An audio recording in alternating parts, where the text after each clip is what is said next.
You have big shoes to fill. The giants came before you. They've written down the blueprint. They've handed it to you. It's up to you to pick it up, to soak it in, to read it, to cultivate it, to perfect it, to master it. All right, guys. Hey, welcome back to Choices Not Chances. And we have Sergeant Major Brent Downing on today, as he was last episode, and we're going to go ahead and close out, let's say, that third deployment, and then go to that, catch up to current time, and then plans for the future. So, Brent, thanks for coming on and being flexible and making it on to kind of wrap a bow around the last half of your career here. No, I appreciate it, brother. Thanks for the opportunity.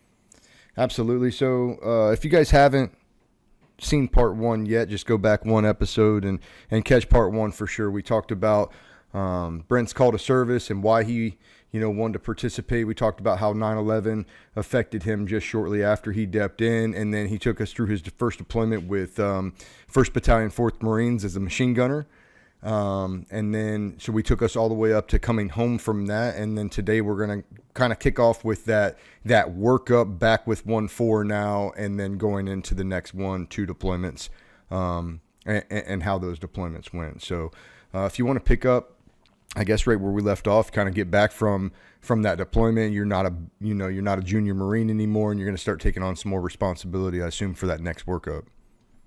Yeah. So, we came back, and, you got to remember, this is the onset of, the Iraq War. So there wasn't very many Iraq War veterans walking around during those times. Right. And I mean, I remember the city of Oceanside held this huge parade for all of 1st Marines, all the 1st Marine Division units that were participating in the invasion and stuff. And literally we had this parade, and we're out in town in Oceanside in camis. So it's waivers had to be signed. So if people aren't Marines, that might sound foreign to them, but Marines are not allowed to walk around in civilian town in camis. It's not authorized. But for this, we were. So but as soon as we got back, went on a post-deployment leave, so I went back to my hometown. And one of my most vivid memories from that is, I linked back up with my best friend from high school, and we went and hung out with some people I went to high school with out in some field drinking some beer, and they're all talking about their first year at college and stuff. And I just got back from fucking war. You know what I'm saying? Yes, sir. It was just a complete opposite experiences over the course of a year. And then my small town, Solani, even made me the Grand Marshal in this homecoming parade. Nice. Yes. I got a picture of me riding on top of a car. So, I mean, it was just, the red carpets were rolled out for us. Yeah, that's very cool. And I mean, it's awesome that they did that. I mean, at least you don't have the experience, or we didn't collectively as a generation or as our war have the experiences of the guys before us. So that we obviously know is the wrong way. But that's too cool. That didn't continue all the way through 20-something years, but it is very it is very cool, though, that was the way you guys were welcomed home. And then, so you guys get welcomed home, you get this red carpet laid out for you, but you're going to gear up to go right back, right?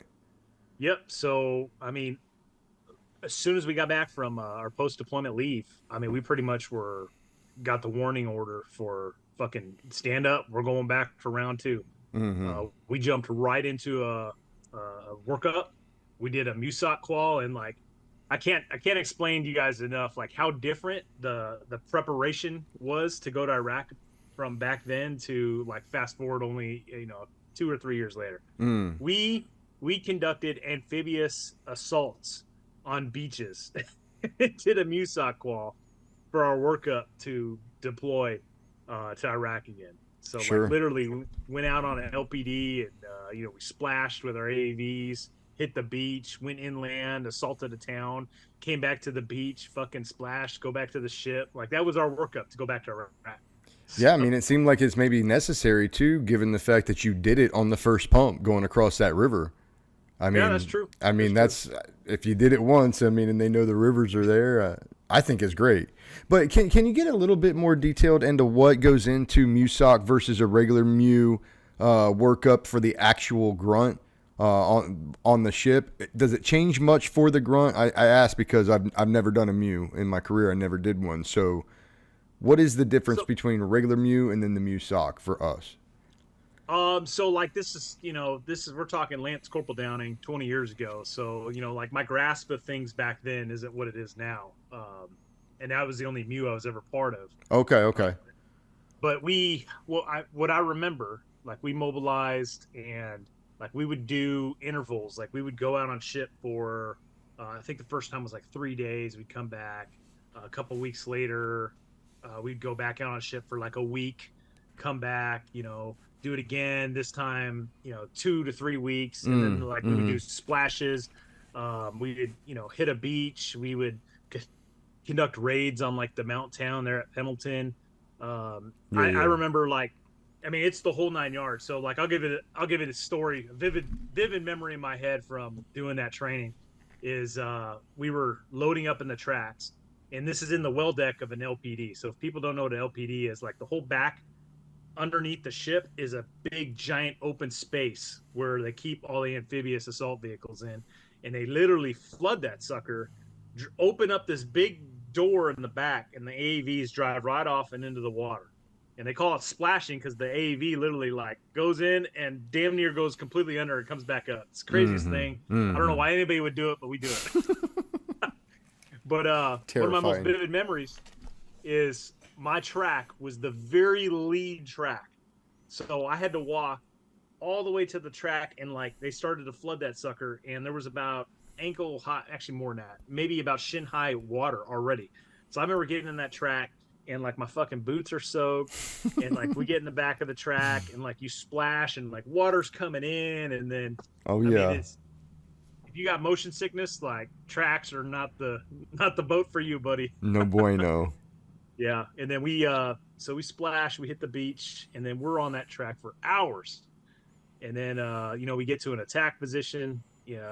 We assault the Mount Town, we dismount, assault the Mount Town, do mount against an op 4, and then once the raid's over, get back into AVs, and then they drive us back to the beach. And then that particular one I'm recalling, we actually spent the night on the beach, so we sat in the defense, and it was the coldest fucking night ever. Oh yeah. And I remember before I stepped off, I was like, that old saying, like, pack light, free the night. Oh yeah. I remember everybody in my machine gun squad was like, fuck yeah, we're gonna go light, we're only gonna take our bivy sacks and a poncho liner, maybe not even a poncho liner. I think we just took our bivy sacks, and like my socks were fucking froze wet. And then, dude, that was the coldest I've ever been in the Marine Corps because the wind was coming off the water. Oh yeah. We froze our fucking dicks off. And you were wet already.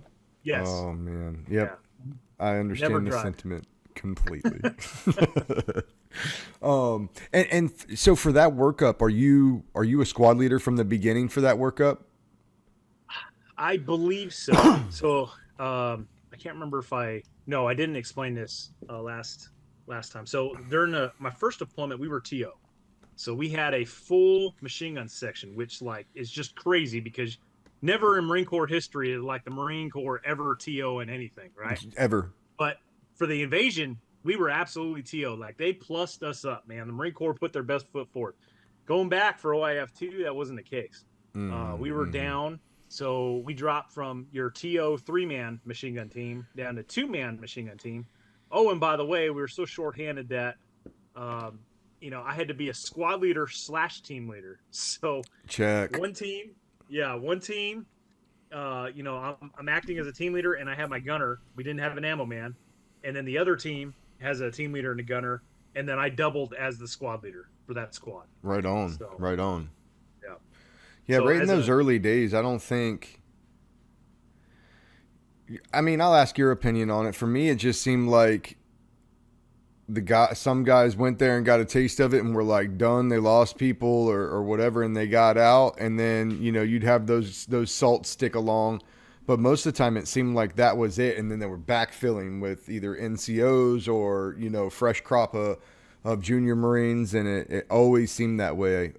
Even when I was in 3-2, like 05, 06 time frame seemed the same way. You had Lance Corporal squad leaders filling Sergeant Billas. So I think that probably will always be a thing when we have hard combat, don't you? Oh yeah. And I can speak for like the invasion. We had all our guys that were about to get out before we got mobilized for OIF1. they all got stop loss. So like for people that don't know what that is, it's like your contract's coming up and it's going to be done. But when you sign that contract, like you sign IRR time, right? You do 4 years on active duty, and then you do 4 additional years in individual ready reserve. And if the Marine Corps says, "No, motherfucker, we're about to go to war. We need you," they're like, "You're going to stay on active duty until this deployment's done." And that's what happened to a lot of our guys for OIF 1, and that's probably why we were TO, because we got, you know, the boot drop that I was part of, big boot drop, and then we had our senior Marines, and then like all the dudes that were about to get out got stop lost, and then as soon as we got back, hey, stop loss is done. They can get out now. Yep. And like, okay, I understand the need for it, but you want to talk about some bitter sallies, man, when people are planning to get out and then you make them stay in. Those are not the guys you want to be boots falling under, which is what you ended up doing. Pretty wild there. Okay, so you're running dual hats here from the beginning, squad leader / whatever you need to do to keep your squad's guns up, and you're doing the MUSOC workup. Is there any other notable, really impactful things that come through that workup, or big learning points for you personally or for the squad in general? Oh yeah, so one thing I forgot to mention is we got our own boot drop, right? So it's like we weren't the boots anymore. Like we are now combat veterans. We've done a deployment, so we get back. So a lot of the guys that were senior Marines to us are, you know, getting out. You know, some guys stayed around, but a lot of them left. So it's like we're the experienced guys now. So now we're getting brand new Marines straight for the School of Infantry, and you're almost seeing a mirror of yourself from, you know, a year prior. Yep. So, you know, all of us, I think my generation of, you know, 1-4 at that time, having been a junior Marine going through the initial invasion, like we saw the good leaders and we saw the shitty fucking leaders, right? So me, like when I got my boot, my junior Marine, like one thing I didn't want to be is I didn't want to be my senior Marine. Like the way I was treated, because we absolutely got fucking hazed. And I think we talked about that on episode 1. Sure. And that developed, you know, significant resentment. And that's not something I wanted to do to my guy. Like, this is a guy I'm going into combat with. Like you can be firm, but you need to be fair, right? The boot fuck games need to stop when you get in country. Yeah. And that didn't stop for us. And for a lot of guys. And that's one thing I did not want to go forward with going into combat. So like I did not treat my junior Marine like that, the way I got treated during OIF 1. So what was your approach then as that Lance Corporal, that senior Marine, squad leader now, combat veteran who didn't want to treat his Marines the way he was treated? What was your approach? How did you approach the leadership role? Well, just like I said, not doing the fuck games, right? Like we were going to war, like there's no time for that. So it was more of like a mentoring, teaching this young Marine, like, hey, what I learned over there, you know, the lessons learned, right? Because there was a lot of them. We went from, I don't think I told this story on the last episode, but like when we stepped off on the invasion, the very first night, like I remember I was on the gun and my 2 guys that were in my machine gun team were going to sleep, and they laid down and they took their boots off, right? And I think they got down in their like freaking skivvies, like their PT shorts or, you know, silkies, whatever they were wearing. Well, the XO comes by and he sees boots like staged outside of a bivy sack. That's not an uncommon thing to see in the field back in the rear, right? But here we are in the middle of an invasion first night. Dude, the fucking XO starts grabbing their bivy sacks and shaking them, and he's like, "We're getting attacked! Get up! We're under fire!" And these guys are like in their fucking fart sacks, you know, like trying to get out and like scrambling. They come, you know, jumping on next to me on the gun, and you know they're still in their freaking, you know, skivvies. And when guy's got his Kevlar on, not latched, you know, they just grab their shit, and you know, they're like, "What the fuck?" You know, they're all freaking out, like, "What the fuck's going on?" And then the comm settles, and they're like, "What's going on?" And the XO's like, "Why the fuck are you in your fucking skivvies in the middle of a fucking war?" You know what I mean? But hey, as a young Marine, like nobody knew. Right, you're junior. Yeah.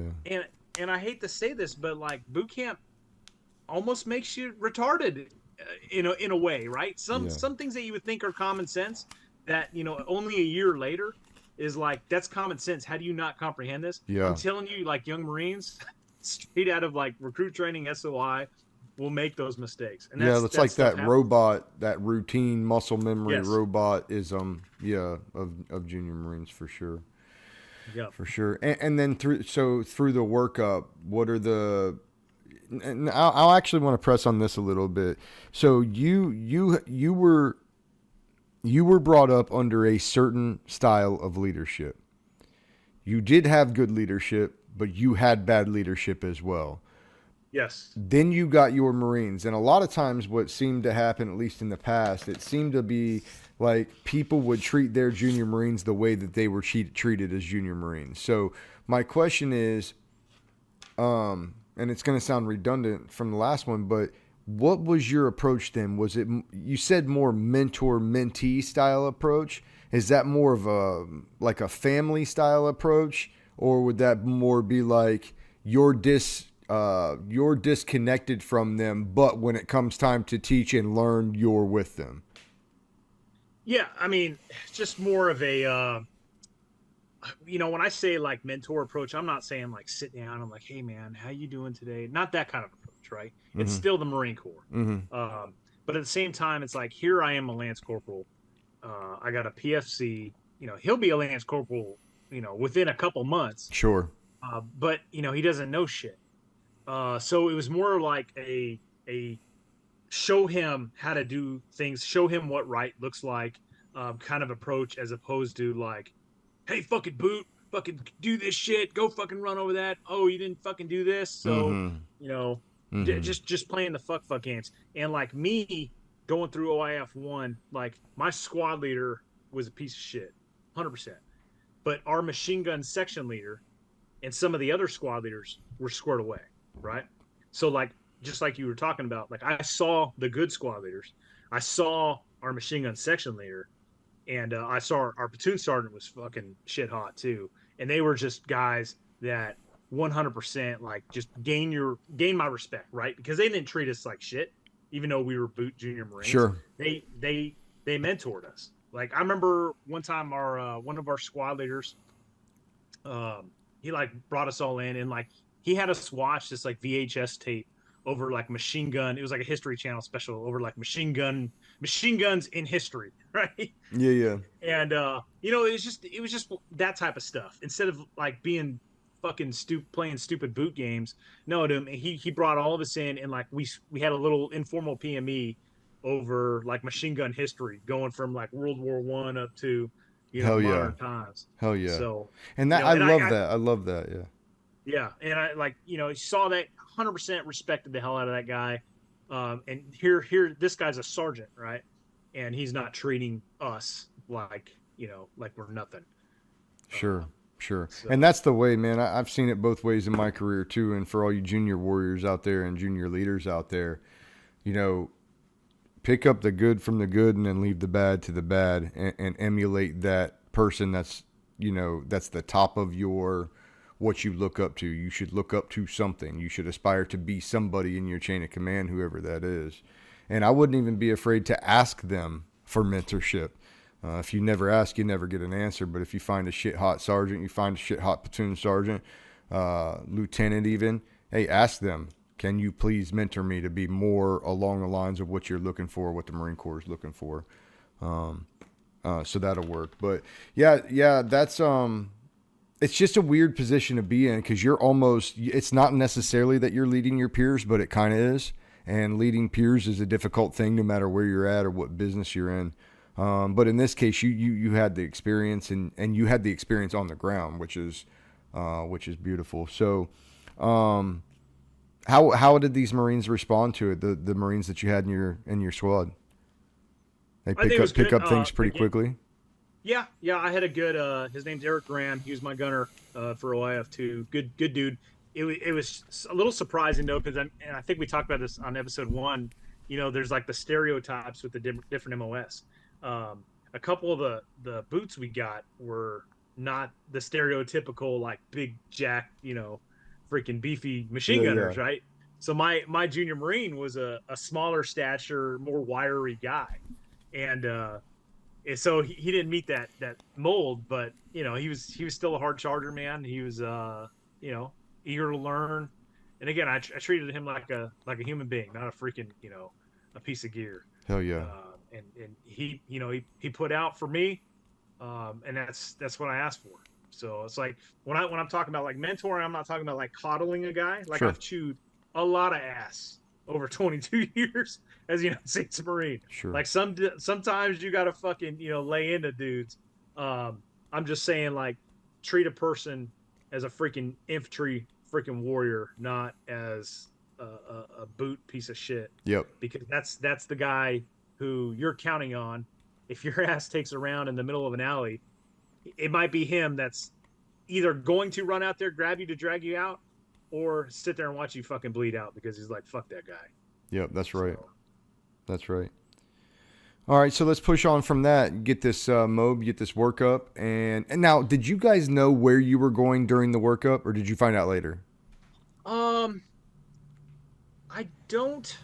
don't remember if we knew exactly.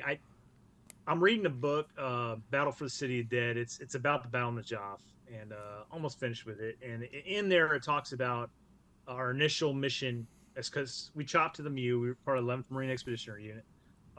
Our mission was to initially go into Najaf and help train the Iraqi National Guard that was in that area.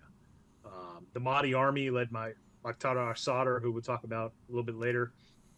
He was starting to cause problems over there, and our job was to initially, as the battalion, go in there and train the National Guard to help deal with that problem. Sure. So that, my understanding, reading this book, that's what our initial mission is, and it makes sense now I think about it going back.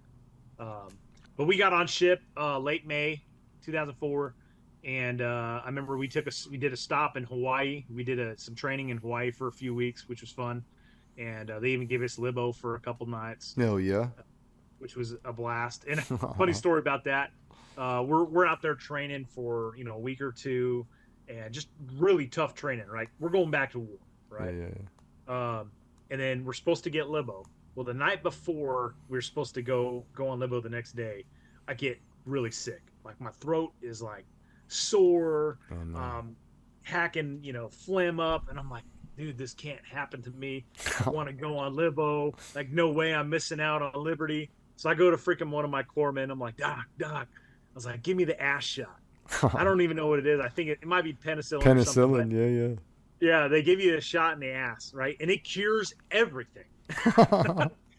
That's all I knew. It cured everything. I didn't care what it was. I just knew it cured everything. And the doc's like, man, that's an overkill. And I was like, Doc, I can't miss liberty. And he's like, fine, fuck it, I'll do it. Don't tell anybody.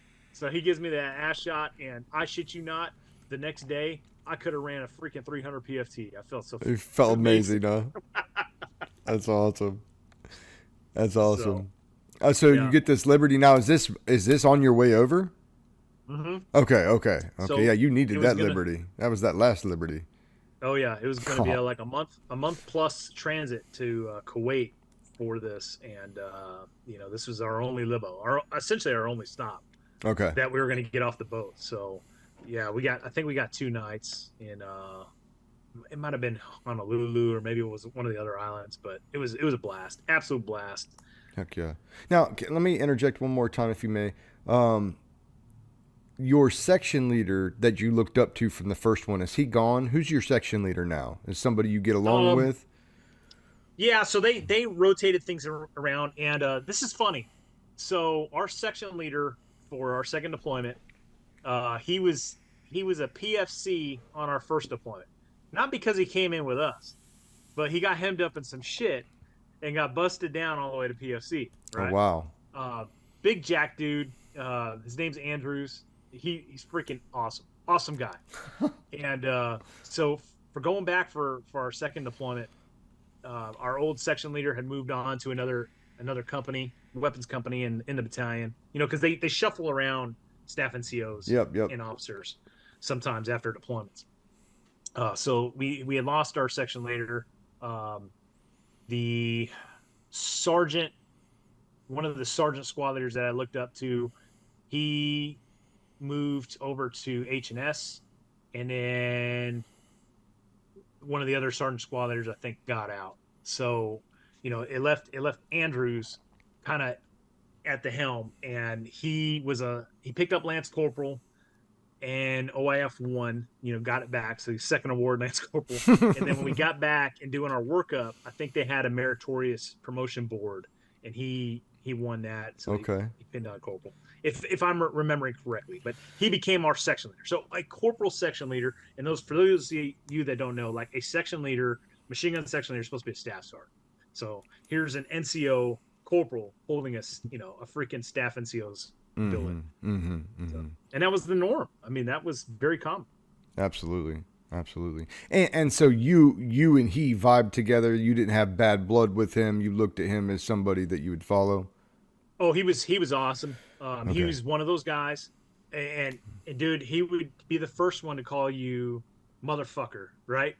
And but he was one of those guys that would show you the ropes, not treat you like a piece of shit. And then he just encouraged us to fight all the time. Yeah. As machine gunners, we would fight each other all the time. Field days, and now in the Marine Corps, this is probably all considered hazing. But Well, we still didn't look grappled at it when like I was that. in, but maybe not now. Yeah, I mean, but this would be like during field day. Oh yeah. Like, in between cleaning our rooms, because Thursday night was all field day. Oh yeah. And we would take turns, man. They'd be like, hey, Downing and fucking Schomer, come out here and fight fucking Conkey and somebody else. And so we would sit there and fight in front of our section leaders. Love it. And yeah, it was That's great. warrior culture shit, man. We got to keep doing that.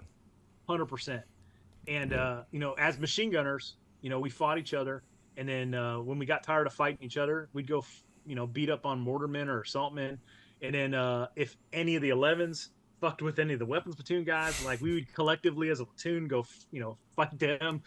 What's funny is it's I don't think it ever changed. That's the warrior culture. Like, yeah, I know that myself and God, it would be the same thing, only in reverse. We would fight each other. I would right face my platoon and march them into like the next platoon beside me, third platoon, and we would go at it. And like if we would run out of shit and there was some weapons guys around, I always hated fighting weapons guys because they were always huge. Yeah. Generally, they were always bigger than us, So, but yeah, man, that's that warrior culture, and I wouldn't consider that hazing. That's keeping shit. That's keeping shit the way it's supposed to be.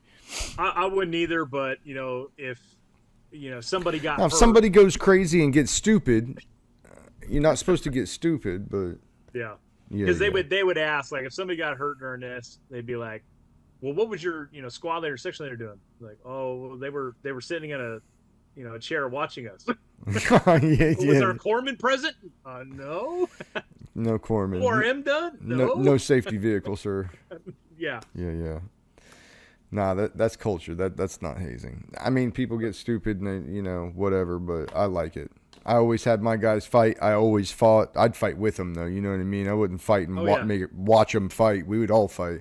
I remember in 2010 in Marja, after we got like through our initial, portion of our clear, my lieutenant, he comes out and he's like, you and you, let's go. 3 minutes in the pit till somebody taps, and like they would go, and then he fought me. We fought each other, and I thought he was really trying to kill me for a good portion of that fight, and it was grappling, so we weren't doing like face strikes or anything, but that's good, man. That's keeping you alive right there and keeping you in the pocket. So definitely love that. Section leader, and what about your small unit leadership as far as your platoon sergeant, your platoon commander style leadership? Are you pretty solid there coming into the second one? Yeah, pretty solid. We our platoon commander was a holdover, so like I think the guy was a rifle platoon commander during OIF 1. Okay. And then he came over to weapons platoon, and then our platoon sergeant was a new staff NCO, real short Filipino guy. Okay. So we didn't know too much about him. So he's not somebody like you would look at and think that, oh, this guy's like fucking Audie Murphy or anything. But, he's staff NCO. He came from the drill field, just a hard little Filipino man. Check. I don't know. I don't know how much else to describe him. He would end up becoming a sergeant major and retire. So he's a good guy. He looked after us. Gotcha. All right, so let's push off of that last libo and kind of walk me through number two. Yeah, so it was like a 40, I think it was like a 45-day transit. We get to Kuwait. We offload at a dock, which is different than an OIF-1. We took 46s and flew right off the deck. Yep. This one we offloaded at a dock, and we were in Kuwait for a little while. Not maybe 2 weeks, maybe a little bit more. But I remember it was so hot that we had to like do reverse training. So we would train at night, sleep during the day. Mm-hmm. It was wild. Super but hot. we did. Yeah, we just did our training because this was July. So I wrote some notes down. It looks like July 6th is when we offloaded at the naval base in Kuwait. So yeah, middle of July in Kuwait, just hot That's as bad fuck. time. Doing a reverse schedule, which was good because we got a lot of night training, Yeah. right? Yep. Getting used to MVGs, which was a lot different. Well, there was more MVGs, so that was something I'm not sure if we talked about in the first one. Like MVGs, like there were MVGs, but they're not like they are now. Right. Like we didn't all have MVGs during the first deployment. Right. Like in my machine gun team, we had one pair of 7 Bravos between the 3 of us. Yep. We like Yep. would share, whoever was on the gun or on watch would fucking use those 7 Bravos. So Now, going did you guys back, have like 17 Charlies, like night sights for your 240? Yeah, so we had 17s, but they were always on the gun. Yep. We also had some PAS 13s. Yep. That would be amongst the squad. So which PAS 13s are like these big. I actually got a fucking set right over here, believe it or not. But they're big. It's just a big, giant freaking weapon sight. And people look at it now and be like, "Oh my god, what is that thing?" But I tell you, it actually worked pretty good for what it was. It's but, white hot and black hot, right? Yeah. Yeah. But you guys can see how large this thing is. So, it made lifting up your feed tray on your 240 a pain in the ass. Yeah, but boy, if somebody tested you at night, they was gonna get ripped. Yeah. And like the insurgents in Iraq, like they did not have this stuff. It isn't like today where, the conflicts around the world, like, everybody's got MVGs, even the insurgents. Back then, it was like we owned the night, man. They did not have those capabilities. Yeah, yeah. It's been revolutionized, even with this new drone warfare that you're seeing in Ukraine and Russia and different places. Man, we've seen it not first, but by and large in the Armenia and Azerbaijan conflict. I think around 2005, 6, something like that, maybe a little bit later. But then it's just grown and grown and grown. Of course, we always had them. We had unmanned aircraft, and Reapers and different things, Ravens even there at the end, little squad internal support. But they didn't, and now it's like they figured out a way to put mortars on commercial drones and totally fuck people up with them. So that's changed, and most of these drones I think have white hot, black hot settings on them, like a lot of them do anyway. So that's instant. Even if you didn't have NVGs, you have that now, and you take that up to 400 feet and see what you see. So it's definitely changed the battlefield for sure. Even since I got out, it's a different place for sure. But those PAS 13s are awesome. 17 Charlies are awesome. Had 17 Charlies even back all the way when I was in Fast Company, which would have been around this time, 2004-5 time frame. Good sights. I mean, they worked. So heavy, bulky. I think they're still using 17s.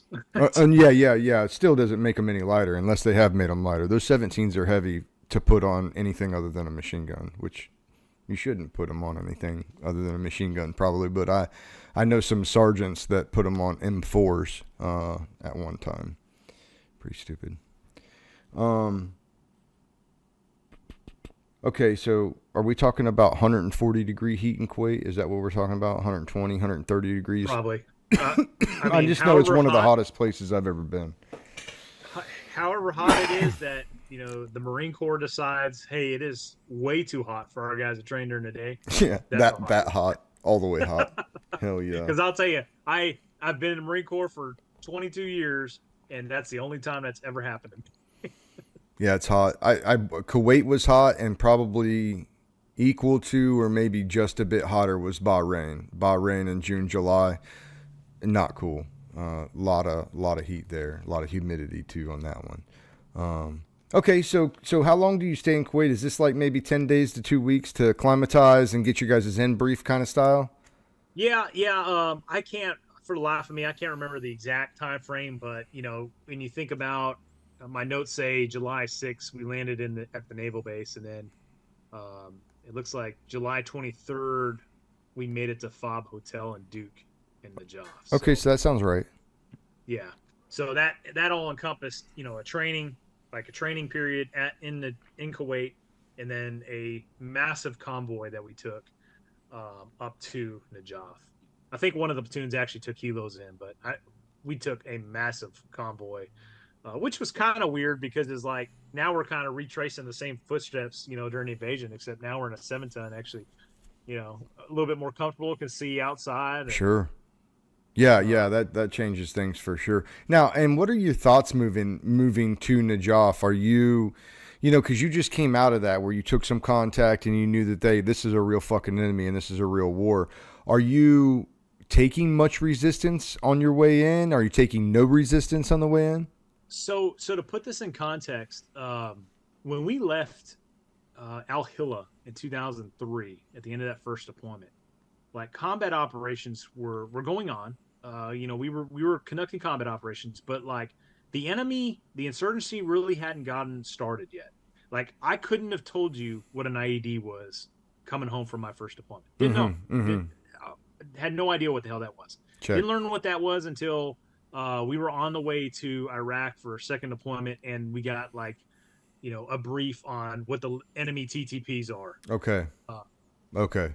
So like, again, we never heard of IEDs back then. Everything, the insurgency didn't really hadn't started up yet. It was the fall of the Iraqi army, and the fighting that was going on at the end of that was just small pockets of resistance. Nothing was really organized yet. Coming back in OIF2 was a different story. Like before we went over there, I think the U.S. contractors were killed in Fallujah. Yep. And hung from the bridge. Yep. Blackwater guys. I remember seeing that on the news. Yeah. I remember seeing that on the news. So like things were really starting to get hot there. We had an idea what IEDs were, but we hadn't experienced them yet. Right. So. Right. And so what about resistance at all when you start pushing? We didn't encounter, to my knowledge, any resistance getting to Najaf. Check.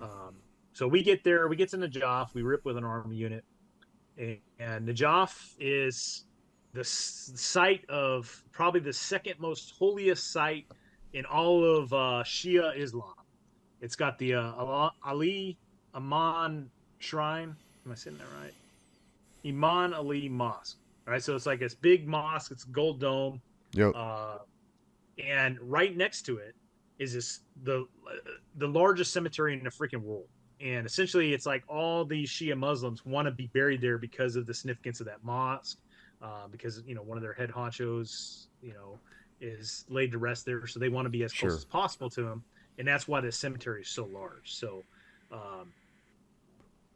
when we ripped with the army, they told us that this was an exclusion zone to like respect, the Shia Muslims in Najaf. Like we would not go in there. We would respect their religion. It's an easy way to piss, people off is to trample on their religion. So with that being an exclusion zone, you had this radical Shia cleric called Muqtada al-Sadr, had his own little freaking militia called the Mahdi militia. It would grow to be called the Mahdi army.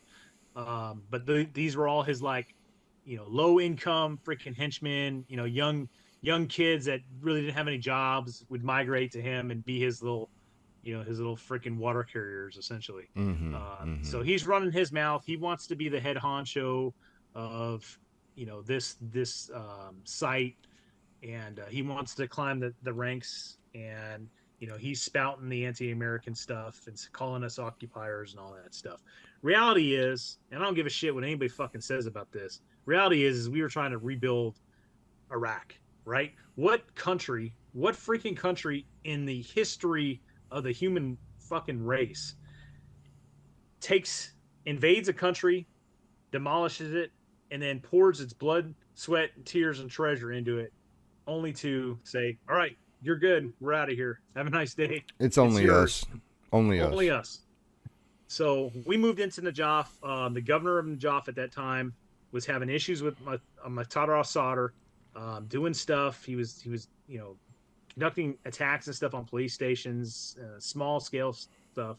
I think he had murdered a few of his rivals, and the governor of Najaf was essentially asking for help. So we transitioned from originally supposed to be this training mission, training the Iraqi National Guard, to, hey, now we need to move into Najaf, take over this battle space, and help establish, security in the area to deal with the Mahdi army.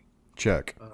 So we move in. Our company, Bravo Company, moves into Fob Hotel, which was like the major fob in Najaf, and we rip with the army, and our platoon, well, actually all the platoons in the company were starting to rotate, and we took over doing like security at the governor's compound. So the governor had his own building, and right next to it was like an old agricultural building, real tall building, and it had a perimeter and everything else. So we moved in there, hardened it, worked with the Iraqi police, secured that place so that the governorship and like the council members of Najaf could meet in security and conduct their day-to-day operations without the fear of, the Mahdi freaking militia breaking into the place and killing everybody. Yep. So that was one of our primary missions as Bravo Company, was doing that governor compound defense. Plus we had a security aspect at Fob Hotel. Plus we were doing, mobile security in Najaf. Weapons Company was doing, mobile patrols with their CAT elements and things like that. Sure. So with the exclusion zone set up, al-Sadr's guys were using the cemetery. They knew it was an exclusion zone. Yep. They knew U.S. coalition forces were not going in there. So they essentially turned the cemetery into their safe haven. They had weapons caches there. They stored all their weapons. They were launching raids on Iraqi police stations out of the cemetery. And, they would come out, they'd launch their attacks, and then retreat back to the cemetery, and then U.S. forces couldn't pursue them. Iraqi police didn't have the ass to pursue them because, Iraqi police are sitting there with freaking AKs. The Mahdi militia's got AKs, PKMs, fucking RPGs, mortars. They got the whole 9 yards. Yep. So, anyways, that's what's going on. We're doing security. They start mortaring us almost daily. Like so at Fob Hotel? Fob Hotel and the governor building. Okay, governor building more so. And man, big fucking mortars. 82. Oh yeah. Like either Russian or Chicom built 82 and 120s even. And I remember one day they blew up our fucking shower that we had at the governor building. And were you living there when you were on security down there? Yeah. Okay. Yeah, we had there was a big agriculture building that we hardened, and whatever platoon was there at the governor's compound at the time would live in that big building. Check. So now, any casualties from these mortar strikes? No, none during that time. Okay. So, so sporadic mortaring. We're doing a rip with the Army. Once the rip's done, Army leaves, and now it's our battle space. Now, to put this in context, like the Army had been there for however long, and they had the deals worked out with the Mahdi militia, where it's like, hey, you got your exclusion zones, like you guys can stand there with your weapons. We won't shoot you, you won't shoot us, and they kind of coexisted a little bit without, some serious engagements. Sure. Well, our guys roll in, they're all freaking eager to get some, or most of them are veterans of OIF 1. So that got a little revenge coming. Shit, yeah, that staring down shit with an RPG-7 sitting on your shoulder from the cemetery, staring at Cat, not gonna fly there. 50 cal and Mark 19, yeah, that ain't gonna fly at all. Yeah. So, Cat got them weapons to reach out and touch you. Mm-hmm. Yeah. Oh yeah, and so is that what went down? Yes. So, we get there. Let's see, July July 23rd is what I wrote down when we arrived at Fob Hotel, Fob Duke. Um, August, July 31st is when we completed our RIP with the Army, and then August 3rd, I believe, is when the Battle of Najaf kicked off. Right on, So, right on time. what freaking like 3 days? Hell yeah.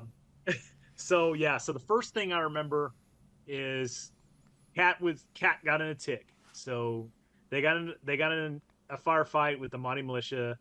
From what I gather, I don't know, Lance Corporal Underground. They're driving down and there's Mahdi militia with their weapons in the cemetery, taunting our guys. Our guys see them like a fucking hostile act, hostile intent, enemy with weapons. Yep. And it's on, man. So Cat gets engaged. So now you're stirring up a hornet's nest. Mm-hmm. So big firefight ensues. At this time, we would always have a platoon at Fob Hotel on React. Yep. So for those that don't know, React is like a reactionary force, right?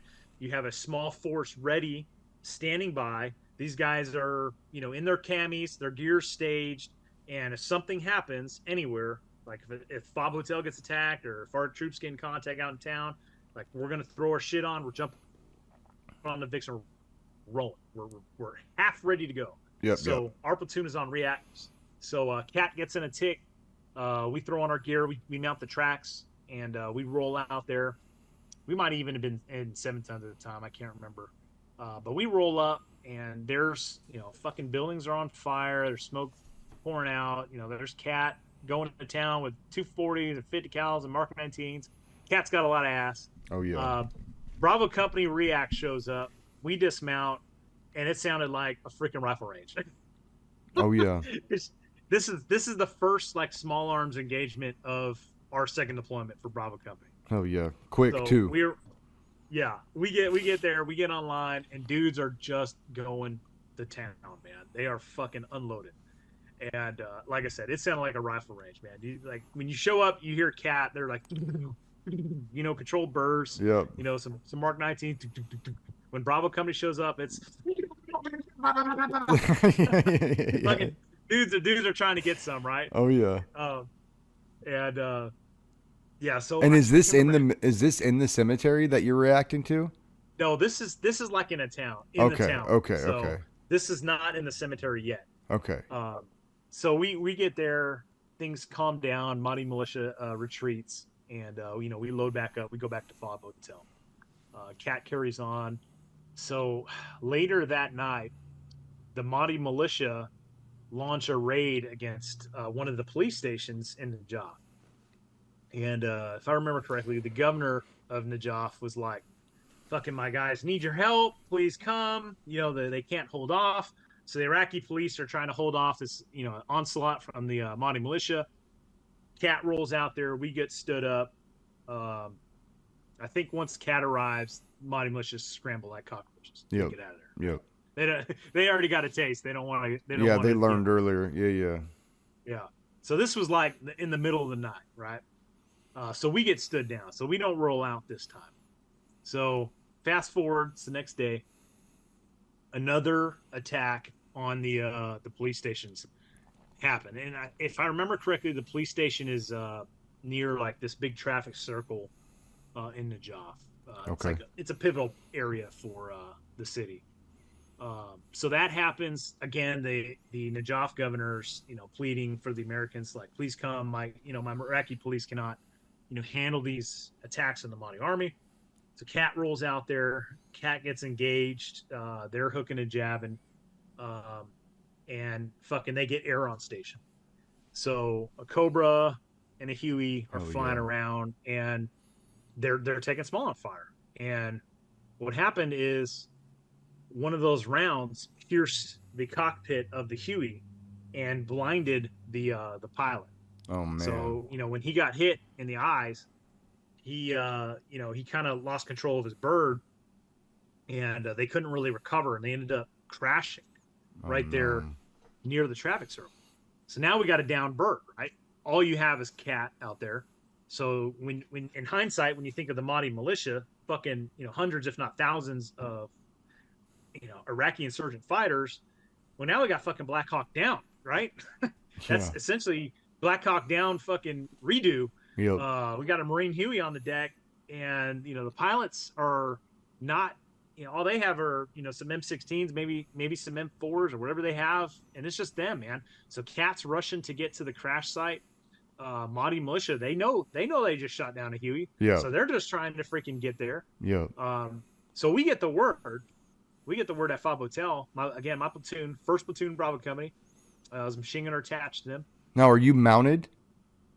We're in AAVs. Okay. We're in Okay. traps. So we get the word like, hey, fucking Huey was just shot down. Cat's out there setting up a cordon around the down bird. We need to go reinforce them. So it was just fucking grab your shit and go.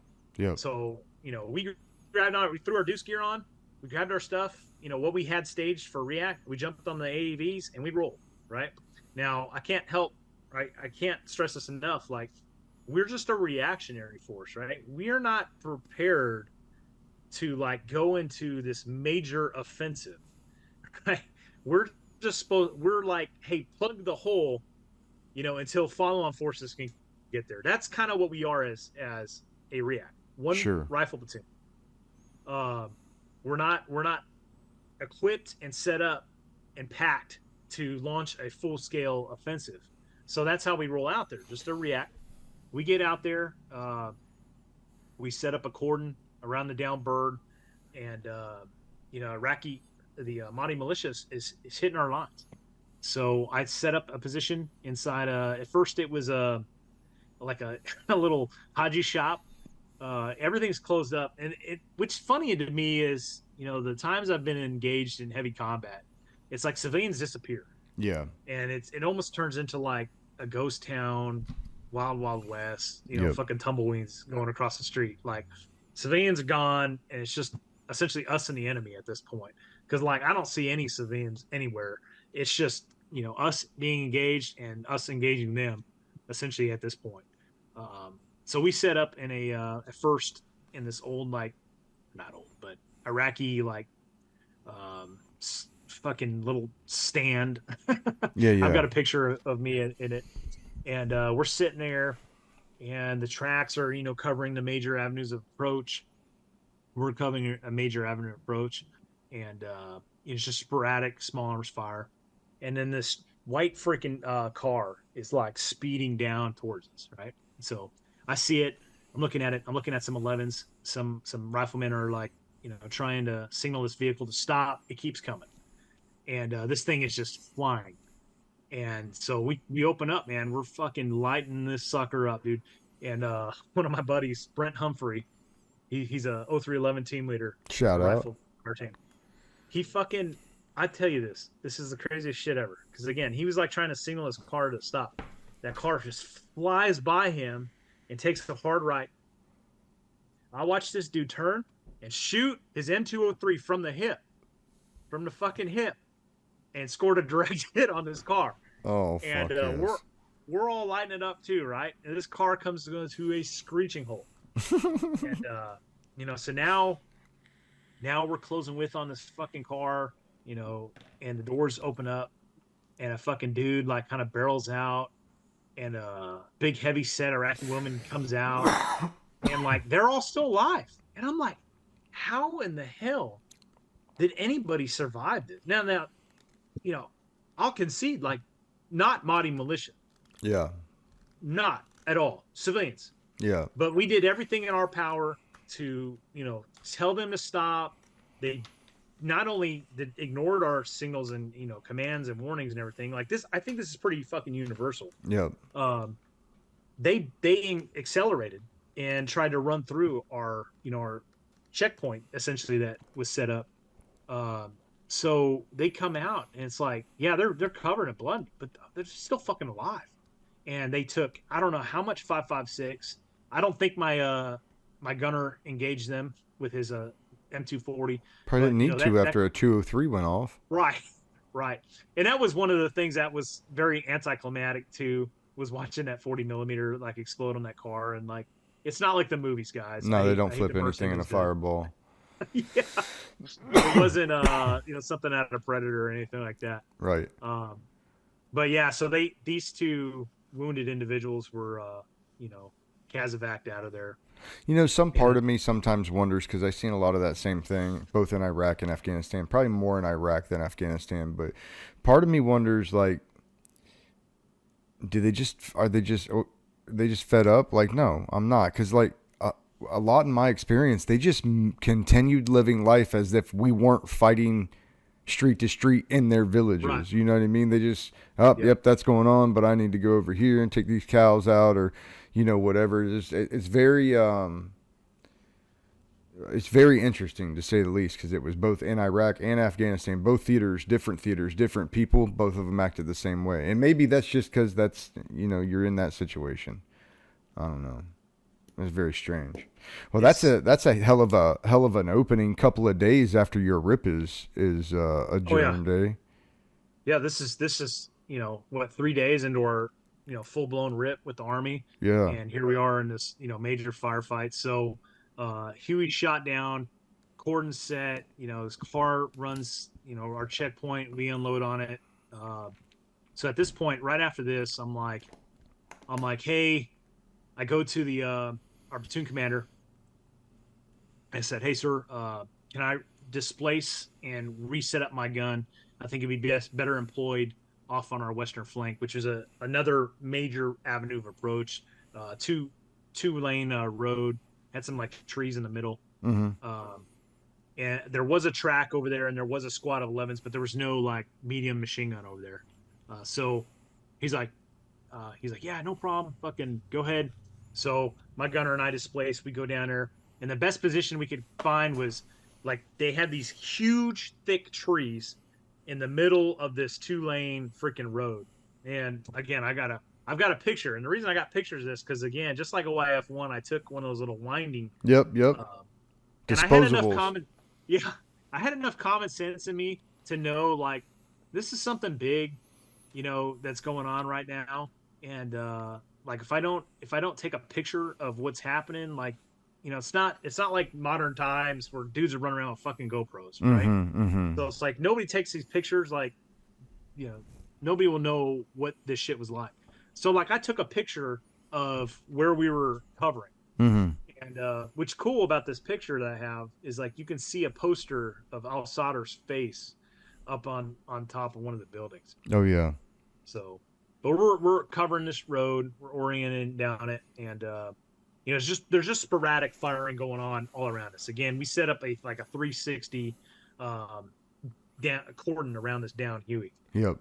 So the Mahdi militia's continuously trying to pierce our cordon to get to the bird. Again, think Black Hawk Down. That's essentially what's going on. So we're there. We're holding our perimeter so that they can get this bird on a wrecker and get it back to Fob Hotel. I remember watching a fire. What about the pilots? Are they still alive or? Yes. So the one pilot, obviously, he lost his eye, but all the other pilots were extracted. Now, did he take like glass shrapnel to the eye, or did he take a round? It was I don't know. Okay. I know a round hit. I don't know if fragments, like I don't know if the round fragmented when it hit the windshield and then went into his eye. I got you. But there's a story there. Like Cat, I'm the only reason I'm not like going in depth about it is because it's not my story. It's weapons company's story. Oh, please, please tell me. The Cat unit that rescued those pilots, like the pilots made their way into I think it was like a hospital they just happened to crash by. Okay. And freaking Cat rolled over there, set up a perimeter around the down bird, and the Mahdi militia's trying to get to him. So there's a gunfight going on. Yeah. A couple of the Marines in Cat commandeered an Iraqi ambulance, loaded the pilots up in the ambulance, and drove that shit back to fucking Fob Hotel. Hell yeah. So, yeah, that's good work right there, dude. Oh, dude. So and I've heard of stories like that before in different interviews where guys just had to figure it out. They just had to make something work, or right. take a pickup truck or an ambulance in this case, which is even better, I think. But yeah, that's awesome. That's awesome. And now, did the fighting intensify as time went on? I would assume, yeah. Yeah. So going back to our position. So I'm watching these 0311s. They're pushing. The cemetery is essentially off to our right. There's a big wall, and the other side is like where the cemetery start. Again, this cemetery is massive. Like Okay. you can't. It's hard to like paint just how big with it is unless you go to like Google Earth and type in Najaf, and you will see just how large the cemetery is. Um, but some 11s punch into a building, and they're trying to find better positions and stuff. Um, and I remember they find an Iraqi or an insurgent fucking machine gun on a tripod. And to my knowledge, it was a spade gripped SG-43, Huh. and it was on a tripod. And they throw this sucker over this big wall after they like cleared this building and got the gun out of it. They threw it over the wall, and the other side of the wall just happened to be a corpsman, Oh and they no. didn't know. So this fucking giant crew served machine gun goes over the wall and falls like 6 feet and smacks this corpsman right in the side, puts him right on his ass. It was the Oh funniest thing. man. So I had to tell the story because it leads into something else. Okay. So yeah, they run over there, they get that corpsman, and they're like, "Hey, you okay?" And he's all right, he got hit by a fucking crew served machine gun. They bring this sucker back to the AEV. Now, again, we rolled out there as a react force, right? There's only 2 of us in my particular machine gun team. We had 700 rounds for our 240. 700 rounds. That's not much Yeah. in hindsight for an M240. Yeah. Plus, we'd been engaging multiple targets, throughout this time period. So I saw this gun, and I saw that it had about a belt of about 200 to 300 rounds of 7.62 by 54R linked ammunition for that gun, right? Mm. So I saw it, and I was like, if I can commandeer this Haji machine gun, I can get this sucker up in the fight, and that's fucking 200-300 more rounds of ammunition we have because we don't know how long we're gonna have to hold Sure. this position. Yeah. I don't know, and we're outnumbered. There's hundreds, if not thousands, of Mahdi militia out there, trying to encircle us. Like, I don't know. Yeah. So I go over to our Lieutenant Lewis. And it's like, hey, sir, can I try to employ that machine gun? I was like, because we only have 700 rounds left for our 240. And he goes, well, you think you can use it? And I'll say, I'm a machine gunner, sir. I can figure it out. So he's like, all right, devil, go ahead. So I fucking get this Haji machine gun, right? And I take it over and I try to set it up. Now, when they threw that sucker over the wall and it hit the corpsman, it like spun the gun around and kind of, it's hard to explain, but like their tripods, T&Es, and all that stuff aren't like ours. Yeah. It's way different. And when I was trying to get this thing up, I could only mount this. So like picture the 2 back legs and the foreleg. I could only get the gun to traverse sideways. Okay. So it would be mounted sideways, right? Yeah. So I'm like, fuck, I really don't, like, it's not really a stable firing position. That's not how the gun's supposed to be employed. I was like, well, fuck it, I'm gonna try this. So I like try to set the gun up sideways, and I'm looking at it. The thing has a string attached to its like bolt. Like they had rigged it up so that like that was your cocking lever, was this freaking string. Okay. I see what you're saying. Okay. So I'm looking at it, and then all of a sudden I realized like there's no sights on this thing. It's got no way aiming. It would have just been like walk them on. Yeah, walk them on from the impacts. Like I don't even know if there's like tracers. Like this is linked, Russian 7.62 by 54R ammunition. Like I don't fucking know if every 5th round's a tracer or not. Right. Plus there's a string attached to the cocking level, cocking handle. It's mounted sideways. It's a machine gun I've never seen or fired before in my life. I'm like, you know what?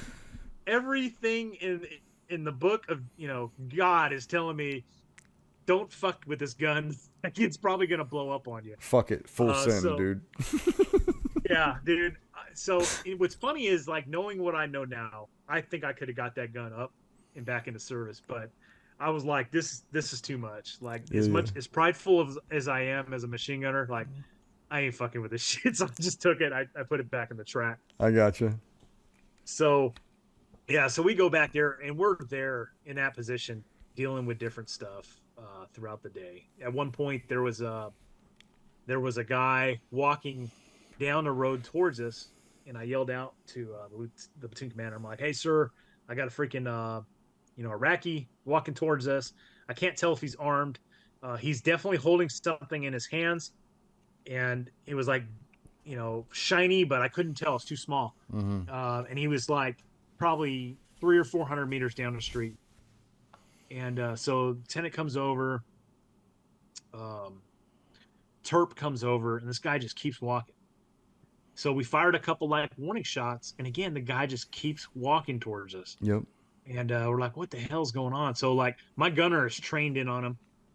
I'm looking at him through my freaking, iron sights on my M16A4 service rifle. And Lieutenant's like got the Terp trying to yell to this guy, and the guy just keeps walking. And they're telling him to stop, right? Just keeps coming. Well, he gets to about maybe 50 meters out in front of us. And the Terp's yelling to him. The guy keeps walking. Well, some other 11 off on our, flank, who's not privy to what's going on, must have saw this guy in his like peripheral or something. So he starts shooting at this guy. Well, as soon as that guy starts shooting at him, that Iraqi just takes off running across the street, and the freaking 50 cal on the AAV opens up, and I'm telling you, 50 meters in front of me, I watched a dude get hit with a 50 cal. Slap. Dude, nasty. Go away. Fucking nasty. So this dude ends up falling on some like rubble from the wall, and I'll get back to him later, but he's dead, right? So again, we're just kind of holding the line, right? Sporadic gunfire going on. We're there all day, and it's getting towards the evening, and they come over. Toucaner comes over and says, "Hey, we're picking up. We're moving. They got the Huey out. Huey's gone. We're gonna pick up, and we're moving to a new location."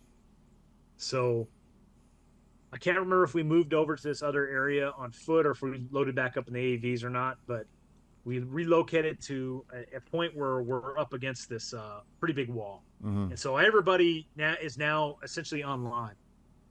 And guys are fucking smoked, man. It's August in Iraq, and it's hot as fuck. We've been out there all day. Some dudes are like starting to run out of water. Oh yeah. Like you rolled out there with what you had, right? For me, it was 2 canteens and a Camelback. I know for a fact, one of my guys in my machine gun squad only had 1 canteen. My gunner had, I think, 2 canteens. So it's like that's what you had, man. That's what you had to go Ration in the middle of August. Yeah. Fight all day. So we get online, and one of the 11 squad leaders comes over to me, and he kind of briefs me, because at this point it's like I've got one machine gun team that's with the tracks, like kind of holding security. Sure. And then my machine gun team is attached to one of the rifle squads. So that rifle squad leader comes over, and he's like, "Hey, he's like, we're gonna get online. We're gonna push him to the cemetery." And I'm like, I looked over and I looking at the cemetery, and like the only way I can describe this to guys is like, think the worst fucking possible mountain environment that you can imagine, and that's the cemetery. It is covered in not traditional tombs like you see at one of our cemeteries. These tombs are like 3D mounds. Each one of them looks like a fighting position essentially, and there's hundreds of them.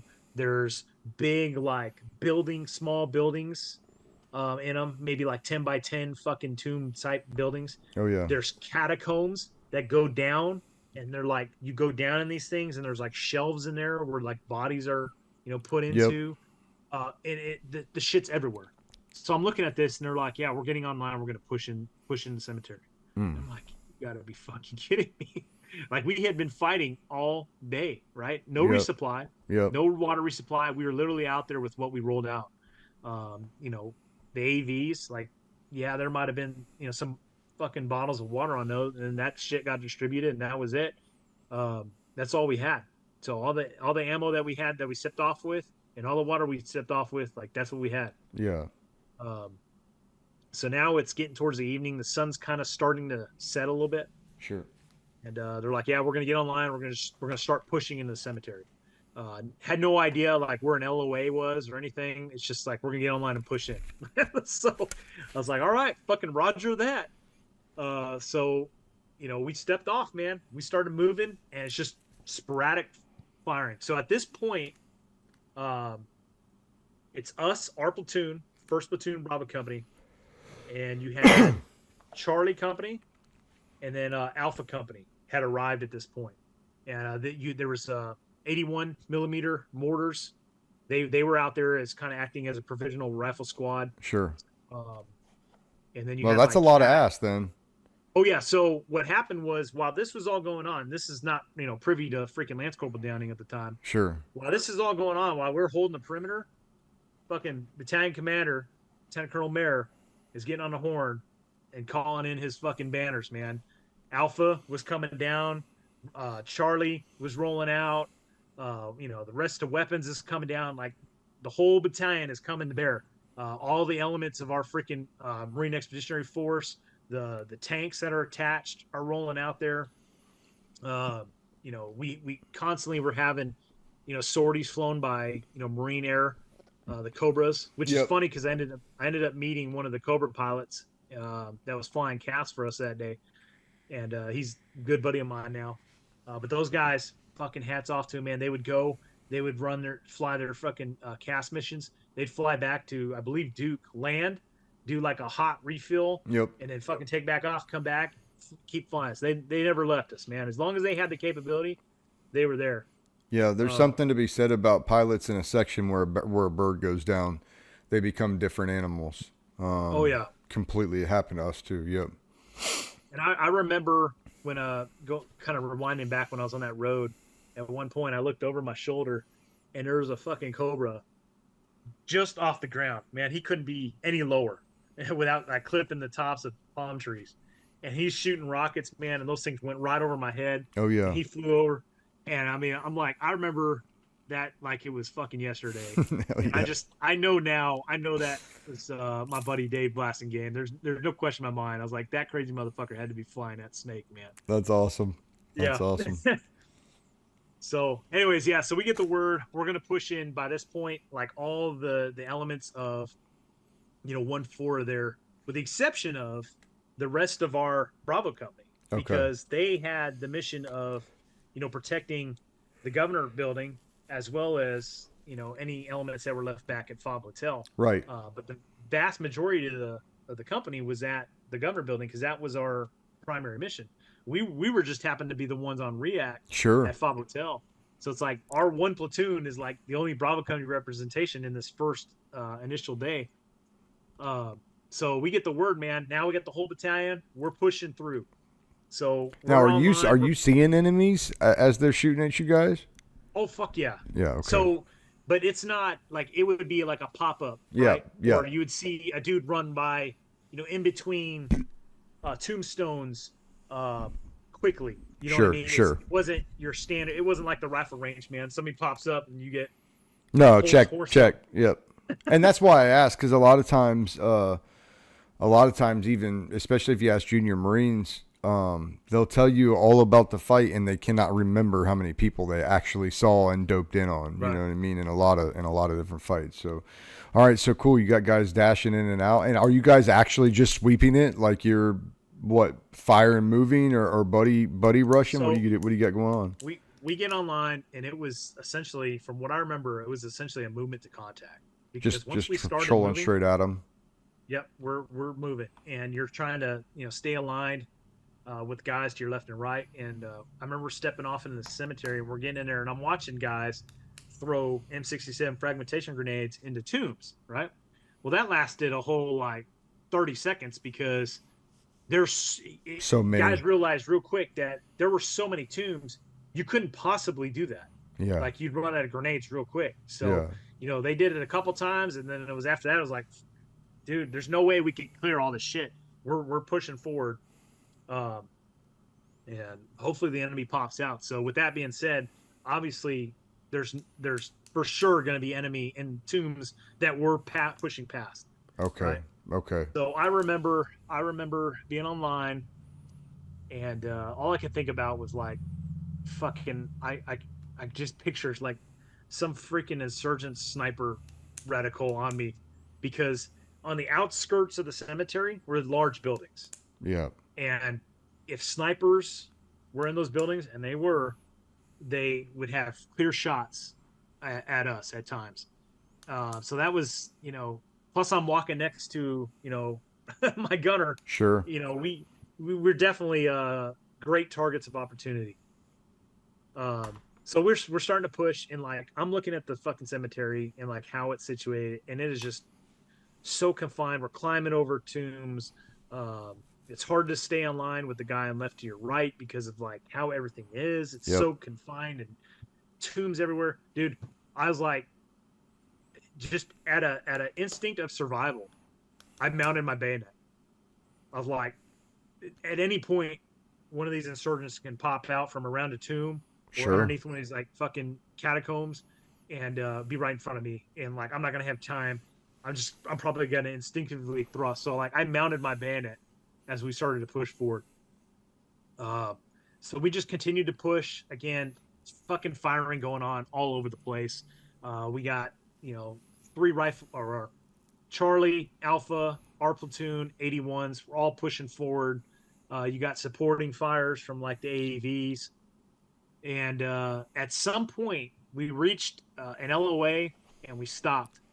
And then we held firm for a little bit, and then we started to pull back. And it was getting dark to the point where like it was getting hard to see. Yeah. That's what my next question was going to be. This started during daylight and it's now running into night, right? Yeah. Okay. It started our push into the cemetery started at dusk, right? Like the sun was going down, or sunset. The sun was going down, and we were running out of light, obviously, at that point. And the clock was ticking, and then it got to the point where it was like you're starting to not be able to see shit, and it's getting harder to see. So somebody somewhere made the call, like, hey, we need to pull back and consolidate. So we started to pull back. We halted our advance. We pulled back, and then I remember we started setting in the defense online in the cemetery. So we're still in the cemetery. So like fucking it's gonna be a fun night. Oh yeah, tombs of shit are everywhere. There's still sporadic firing, and now we're like setting in the defense.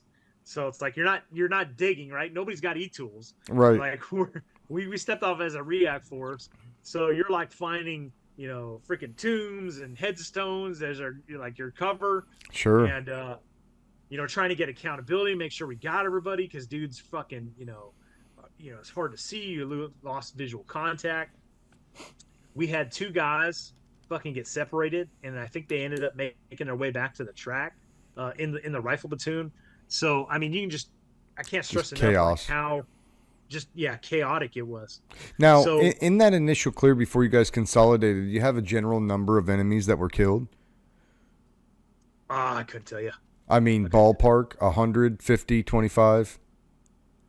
Well, off of Wikipedia, it says that 360 plus Mahdi militia were killed during the whole battle.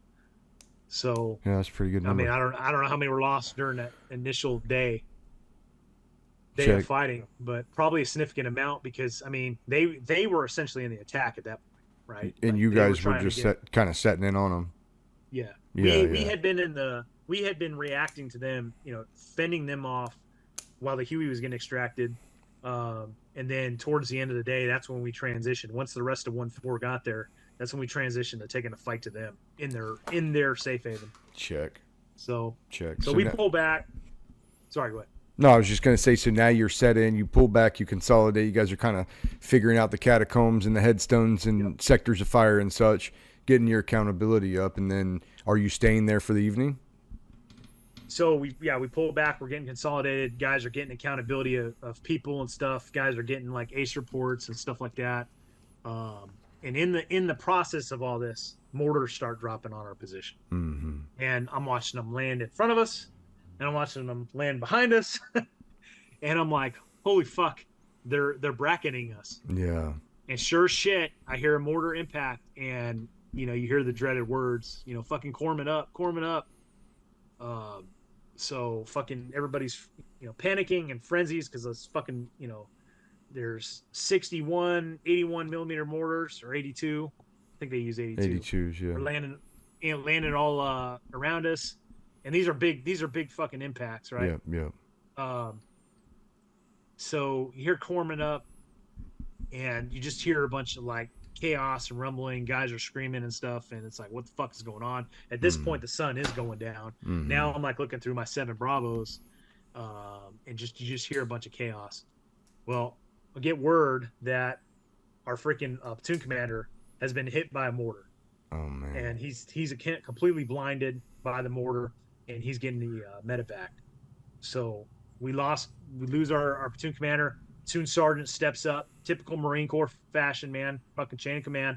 Platoon commander's out of the fight. Platoon sergeant steps right up in that role. He now assumes, tactical responsibility of the platoon. So Staff Sergeant Willis is his name. Shout out. So they start passing a word like, hey, we're going to sit in the defense for the night. And then when first light comes in the morning, we're going to start pushing again. So now we kind of got a grasp of what's going on. So like hard fought all fucking day. We've been fighting. Now we're in the defense and we got to get through the night. And then at first light, we're going to start pushing forward again. So, trying to figure out everything out, make sure everybody's good. And like, did you have to reallocate ammo and such since you were low on your guns? Redistributing ammunition. Yeah. We couldn't get resupplied because now we're in the cemetery. Yeah. Like we are away from our AAVs. We are away from any type of resupply. Like it's just what you have on your person. So, dudes redistributing the magazines, redistributing ammo as needed. Water is getting scarce now. Because again, we're fucking a whole day's worth of fighting in this. The mortars kind of cease, and all you can hear is, the prayer music playing from the major mosque. Yep. And to be in a Shia Muslim cemetery in the defense with, it's prayer music going, and like you hear them out there, like talking and moving. Like I thought for sure, man, dude, we ain't gonna make it through the night. We're gonna get like fucking Chinese style Korean War human wave attacks coming at us, or they're gonna sneak up into our perimeter because of everything that's going on. The catacombs and everything else. Like, sure, we're going to be in for one hell of a fight tonight. So like that mindset, everybody's just on edge. Oh yeah. You want to talk about vigilant Marines? Like I guarantee you, nobody was sleeping at that time. Yeah, amped. Yeah. So about an hour or so after things start calming down, you start hearing this like buzz up in the sky, and you really can't see it. But if you looked up with your 7 Bravos, you saw like a little light up there, like an IR light. Like, what the fuck is that? So I'm looking at the thing, and then all of a sudden I just see this, what looks like an IR beam from a PEC coming from the sky, out of the sky, dude, like God, onto the ground in front of us, several hundred yards in front of us. And I'm like, what the fuck is that? Because I'd never seen it before. All of a sudden, dude, it was an AC-130 gunship. Yep, marking. Those dudes started giving the Mahdi army some love, man. Oh yeah. I mean, it was awesome. It was an amazing fireworks show. So it's like here we are in the defense in this, cemetery, prayer music going on. You hear the enemy out there, and now this AC-130 gunship's on station, and it's just fucking them up, man. Sending it. You can't hear them, but you can see them, and it's just Oh yeah. And it's, their optics on those birds are just phenomenal, right? Oh yeah. And so they're just flying circles up there, man, just laying hate and discontent on the enemy. Yeah, that's a solid feeling. Oh yeah, it was fantastic. It was the most relieving thing I think I felt that whole entire battle up to that point. Yeah, that's something else when you got firepower like that coming down, especially against the enemy that maybe doesn't even know it exists. And there's a serious thing that happens. Excuse me. There's a serious psychological thing that happens when the enemy sees something that they don't understand. It can shut a battlefield down. Maybe not forever, but definitely for a period of time until they collect their thoughts and have their talks with their elders to figure out what the fuck just happened. Like I know that they understood helicopters when I was there. They didn't understand like long range ordnance. They didn't understand Excalibur. They didn't understand HIMARS rockets just appearing and shit goes away. Which I don't know that I would understand it either, like if that happened. But yeah, that's AC-130 sending all of it. I mean, I can't imagine being a young 18-year-old like radical Shia Islamic fucking fighter and just having no concept of like what night vision is and why it is that just things are just exploding around us. Yep. No matter where we go, they can see us somehow. Yeah. Yeah. And all you hear is like a faint buzz up in the air. Yeah. So. Yeah, man. Love it. Yeah. So. Wow. Wow. So are you guys just going nuts in the defense as this is happening, or is everybody staying pretty? Everybody's still on edge, man. Even with the the AC-130 gunship going off, just because it's like, dude, everywhere around you is just dead space, defilade, tombs. Now, how close did this AC-130 put ordnance to y'all? Probably few hundred meters. Okay. So they must have spot these guys from the air that pulling back in front of you as you guys were set into the defense and give them a little love back there. But I mean, the cemetery is so vast, and our lines were stretched so because you had, like I said, almost 3 rifle companies online. That's a big ass cemetery. Yeah. So I mean, it might have felt like 300 meters, but maybe it was a lot further than that. Check. Plus, you're on edge. But I mean, are you seeing impacts and lighting up the sky? Oh yeah. Okay. And I'm watching the point of origin, right? I'm watching the IR beam come from the AC-130 onto the ground. So yeah, check. Fuck yeah. Well, that's exciting. So how long did the gunship actually work? I can't recall, man. I'm not sure. I can't remember how long it was on station. I just remember that event. Check. Because we got a lot of stuff going in. We're trying to tie in with all the other riflemen. Sure. One of our guys. So before we stepped off in the cemetery, one of my peers, who was part of the other team. I mean, he was an experienced guy, but he kind of stepped in as our ammo man. Because if I remember correctly, I think he might have even came from another squad. I can't remember, but his name's Jose Bonilla. He joined in with my team as an ammo man, to fill in as an ammo man. Gotcha. For this. So he was with us. Well, he, like in the movie Black Hawk Down, that one machine gunner who like can't hear. Yeah. And he's like, what? That was him. Like he couldn't hear because of all the firing. Oh yeah. He was just like his eardrums were blown out. So we're trying to like tell him what's going on, and we're trying to whisper, right? We're in a fucking cemetery with the enemy all around us. Like, hey, Bonehead, this one, huh? What? We're like, shut the fuck up, keep your mouth. But that's exactly what happened to him, man. He fucking, his like eardrums were blown out. He couldn't hear it. It was that guy from that movie, on 100%. Oh yeah, they got it right, and I've seen it, and it's happened. I was that guy. I mean, I got my eardrums blown out. Well, I don't know about blown out. They were not in good shape. And it's like that. You can't hear anything except for that loud tinnitus. But or like if you're close to, a lot of people discount being in a close quarters battle.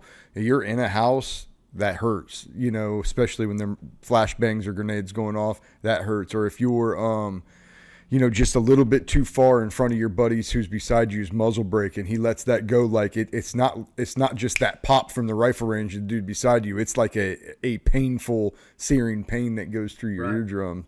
And just to throw this out there so people put this in perspective, like all these high speed hearing protection that you see guys nowadays with the fucking rails and the shit on their car, we didn't have any of that shit. No. We didn't wear Ear Pro in combat, man, back then. I didn't even in 10. In 10, I didn't wear combat Ear Pro in combat because it's like you need all your senses all the way up. And, I would rather risk taking some hearing damage than not hear my dude that needs me right now. You know what I mean? So,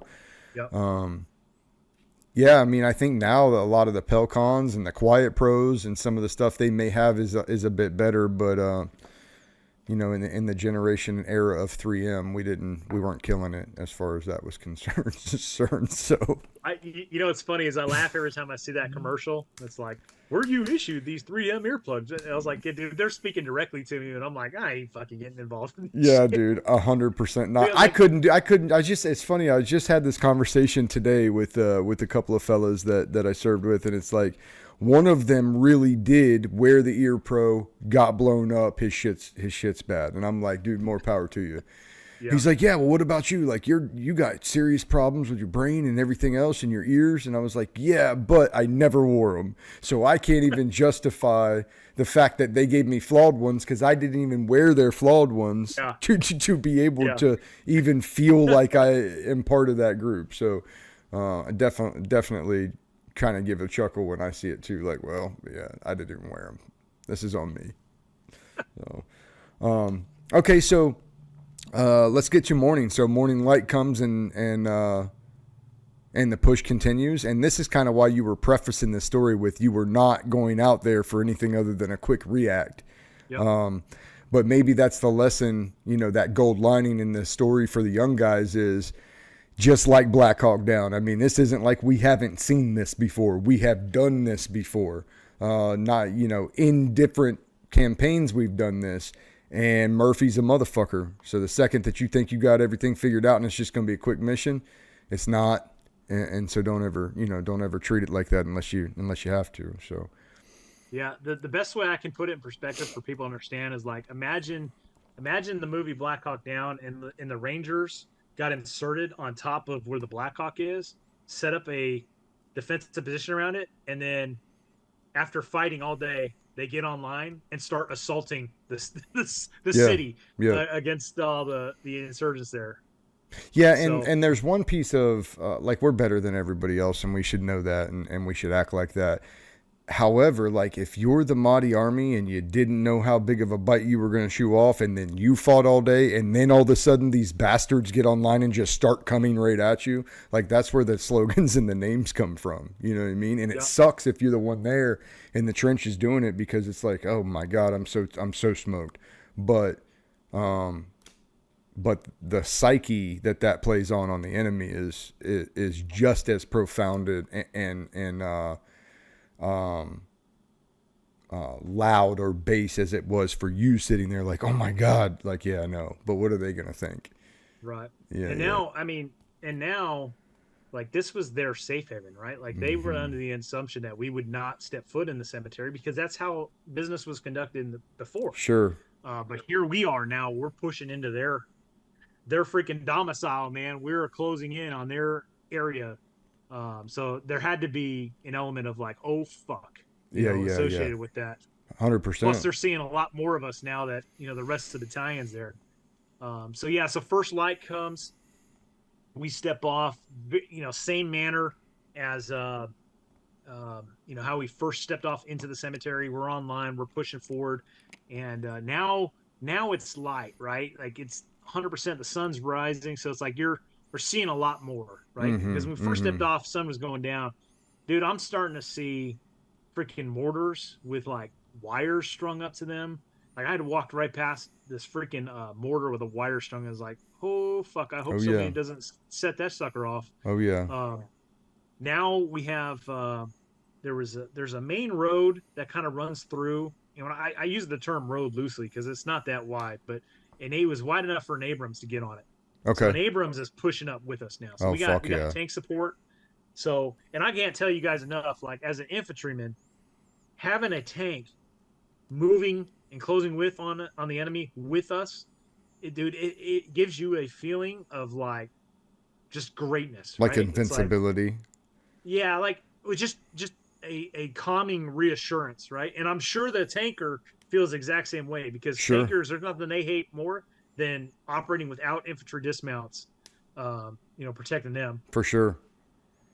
So we're moving in, and dude, this shit, it's a constant movement to contact, except contact was continuous. Yeah. So it's just fighting and moving. So it's like you're bounding from one tomb to the next and just continuously engaging targets as you know, closing with.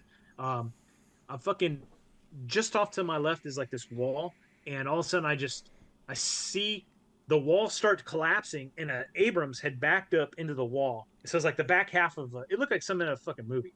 The back half of an Abrams breaks down the wall, and as the tank backs up, an RPG comes flying right over the top of it. So this tank was trying to back up to avoid getting hit by the RPG. So the wall collapsed, and then he pulls forward, and he's, smoking away with his coax and his Yeah. main gun. We're closing with, um, and then we get about, I want to say it was probably 50 meters or so from like the edge of the cemetery to where like normal buildings start, and we hold firm. And now we just kind of establish a defensive line, and we're still taking sporadic fire. There's ever occasionally we're taking fire from behind us. Mm. There's no question in my mind that dudes are popping up from behind us, from that we're in like the catacombs and stuff. Sure. So now we reached our LOA, and we're setting up this defensive line. And at this point, it's just, hey, we're holding firm, and you're just engaging targets as they make themselves Available. appear. Yeah. So, And we're is sitting that there. happening often? Are targets coming into zone often? Oh yeah. Okay. So I remember. So now that we're at the edge of the cemetery, and I can see like actual like large buildings, I remember watching two dudes like sprint across, and they're about maybe 500 meters out, but I watched them run out of one door and into another one. So I'm shooting at them with my iron sights. Freaking, it's almost like fucking boot camp. Like you're setting your rear side elevation. Yeah. So, and while this is all going on, there's a building that's really close to us, and this thing has like several stories. And inside of one of those buildings, there was a barrel sticking out of that. Mm. And one of our 11s took an AT4, and it was a machine gun. And one of our 11s took an AT4. It freaking shoots an AT4 and gets a direct hit on that building. Yeah. And blows that fucking like machine gun to smithereens, man. Oh yeah. So between that and the Abrams was giving that building some love, but there absolutely was a sniper out there, and I remember, I can't remember how long we were in that like LOA, holding pattern or position, but I remember at one point, the element that was off to our right, they came carrying one of their Marines out that had been taking a failed shot to the neck. Mm. So they were. Was that the only casualty of the small arms casualty? KIA. Is that only KIA? You took a couple other casualties. Up to this point, we've had a lot of guys wounded. Okay. Like Lieutenant Lewis took that mortar to the face. We had our one of our radio operators, Brooks. He got freaking a round right through his side, and one of our Marines fucking picked him up. Firemen's carried him and ran his ass all the way back to an AEV. Hell yeah. So we had a lot of walking wounded dudes that had been peppered with shrapnel. Sure. One guy, I've got a good picture of Lance Corporal Perez. He's got shrapnel fucking all over his face. He's sitting there holding some water bottles. So we had a lot of walking wounded in our platoon. But guys, I mean, first off, it's like to get you out of our position and back to, relative safety, back to where the AEVs are. Dude, you had to move through the cemetery. Yeah, equally as dangerous. Right. So, a lot of dudes were like, fuck that. Either, I'm staying and fighting, or it's too dangerous to fucking evac. Yeah, I got you. And so how's that thing, put a bow on that thing, how's that end? Well, so it's about midday of day 2. We're in this position, and it's like, now we're like a day and a half into fighting, right? Middle of August, heat's super hot. We have to watch not only the front, but also the rear. And at one point, I turned around, and I was watching our 6, and another guy on the opposite side of the tombstone is watching forward. And something told me to check on the Marine behind me. To this day, I'm telling you, man, I'm not like a very religious person, but I absolutely believe in God, absolutely believe in, guardian angels. Sure. Just because of all the shit that's happened to me in combat. But something told me to check on the Marine behind me. So I go to look around the tombstone to check on the Marine.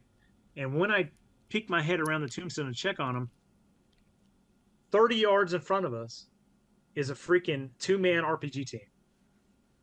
And they're wearing, I shit you not, they're wearing 6-color desert cami bottoms and brown t-shirts, which was the same uniform the Iraqi National Guard were wearing at that time. Imagine But there were that. no ING out there at that time. So these guys are either defectors or they, acquired ING uniforms and were wearing them. But I remember the one guy had the RPG-7 on his shoulder, and right behind him is another guy with his like hand on the gunner's shoulder, and he's wearing a backpack. It's his A gunner, and they were looking straight. So they were looking at where Alpha Company was, and they weren't looking at me. I was perpendicular to them. So I turned around and I saw him like this, right? So my rifle's down here. So I spun around, and as I'm raising my rifle, the lead gunner looks over, and we lock eyes. Again, he's only 30 meters in front of me. And like I saw the white of his eyes, and like his eyes got this big, man. Oh yeah, he knew he was done. Yeah. He turns around and runs smack into his A gunner, and they kind of like start falling, and that's about when I start shooting. So I'm unloading like a whole fucking magazine at them, and they fall down behind a tombstone. So I didn't have any grenades on me at that time. So I'm screaming, I was like, everybody wake the fuck up, because, I'm sure dudes were exhausted, and probably at this point, your combat high was starting to wear off. Dudes were just exhausted. Dudes were probably falling asleep. The guy on the other side of the tomb of me, 100%, he was asleep. There's no way that he wouldn't have seen those Iraq or the insurgents if he was wide awake, and he wasn't. He fell asleep, and he's lucky that I turned around. Otherwise, if that guy had seen us, he would have shot an RPG at him. Would have killed both of us. Yep.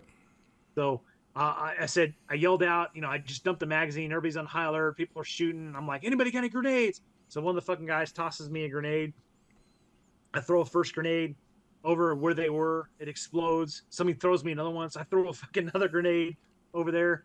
And then a third guy sees where I threw my grenade. So he goes to throw his grenade, and it doesn't go off. Oh, no. So he either, it was either a dud or he forgot to pull the thumb clip, right? Yep, thumb clip will get you every time, baby. That dude forever earned the nickname Thumb Clip. Oh, I bet he did too. Now, it's just suffice to say that between your full magazine and those first couple of grenades that these guys are smoked up. Probably. Okay. I would assume so. So, because I threw 2 grenades down there, I dumped the magazine where they were at. Everybody else started shooting. Some other guys were throwing, frags into that location as well. Gotcha. So, that was kind of like a pivotal moment right there. And then later on, we shifted down. So remember I was telling you about that main road where the tanks were. Yeah. They shifted us over to get on the opposite side, to the other side of the road where the tanks were. So we moved on over there, and again start kind of occupying defensive positions. So at this point, it's kind of like, hey, we're just holding firm, right? We're waiting for reinforcements. I remember getting told that the army was on their way. The army was coming down, and they were gonna relieve us because they were bringing a whole lot more ass. Gotcha. So we're in this cemetery, and at this point, it's like none of us had really gotten any sleep. So I told my gunner and my fill-in ammo man, I was like, hey, we're gonna go fucking 1 man up, 2 down, so that we can get some sleep. So I don't remember who went first, but my gunner was actually on the gun, and my ammo man and I were sitting on this small wall, and we're trying to get some shut eye, right? So I closed our eyes, and I don't know how long we were out, but I got woken up by a concussion, and I opened my eyes, and it's just everything around me is filled with dust, and I knew my buddy Bonehead Bonilla was right next to me, and I thought a fucking mortar had just landed on us. So I'm like reaching out, I'm like, Bonehead, where are you at? And I'm reaching for him, and I grab his body, and I'm like, I didn't think I was getting a reaction, so I thought he was fucking annihilated. I thought he was dead. And I'm like, Bonehead, and he's laughing his ass off. Oh no. And I'm like, why the fuck you laughing? What the fuck? He's like, I'm good, man. He goes, it was the tank. And I'm like, huh? And I look over the wall. The Abrams had rolled up to where we were, and we were directly in line with the end of its barrel. Oh, it was just man. on the other side of the wall. So it had fired its main gun with us right there. and I was out, right, and I thought a fucking mortar had landed on us. Oh yeah. I thought Bonehead was dead. I thought I was probably missing my nutsack and probably all my limbs. Yeah. But yeah, so that was a big thing that happened. So after that, we kind of rotated out on the gun and stuff, and again, sporadic small arms, sporadic fighting at this time. Guys are just out of water. Like we were 100% black. Mm. I remember going down to the platoon sergeant, Staff Sergeant Willis, and I'm like, hey, Staff Sergeant, fucking. By this time, I had seen there's a tank, the furthest tank. It's up where we are, and then behind it is a couple cat vehicles, and then there's I saw a high back there. So I went over to Staff Sergeant Willis and I said, hey, Staff Sergeant, I was like, we're out of water. I was like, can we go to the cat, see if they have any water for our guys? Like my gunner, he was done, man. He's just like, I'm about to pass the fuck out. Mm-hmm. Exhausted. Yeah, the dudes were just on the verge of like heat stroke, man. We're day and a half of fighting and fucking high temps and everything else, no water, just absolutely brutal. So the staff sergeant was like, he's like, you can go. I remember him saying that to me, and at first I remember thinking, I'm like, well, fucking, are you gonna send anybody with me? Yeah. What do you mean I can go? And that was my first impression. But I started thinking about it. I think about it after I left him. I'm like, you know what? I don't want anybody else to come with me. And the reason being is because I have to sprint down this long road, and surely there's snipers oriented on this road. Mm-hmm. And like, I don't want anybody else. If anybody's gonna get hit, like, I don't want to drag anybody else into this with me. Yeah. Because there wasn't a guarantee if that there was water in these Vics. So I run past the tank. I go to the first cat vehicle. I run up to the driver's eye. I was like, hey. I was like, do you guys have any water in here? I was like, we are completely fucking black. We got nothing. And I was like, guys are going down, with heat exhaustion. He's like, we don't have any in our vehicle. You check with the high back, 3 vehicles down. So I was like, okay.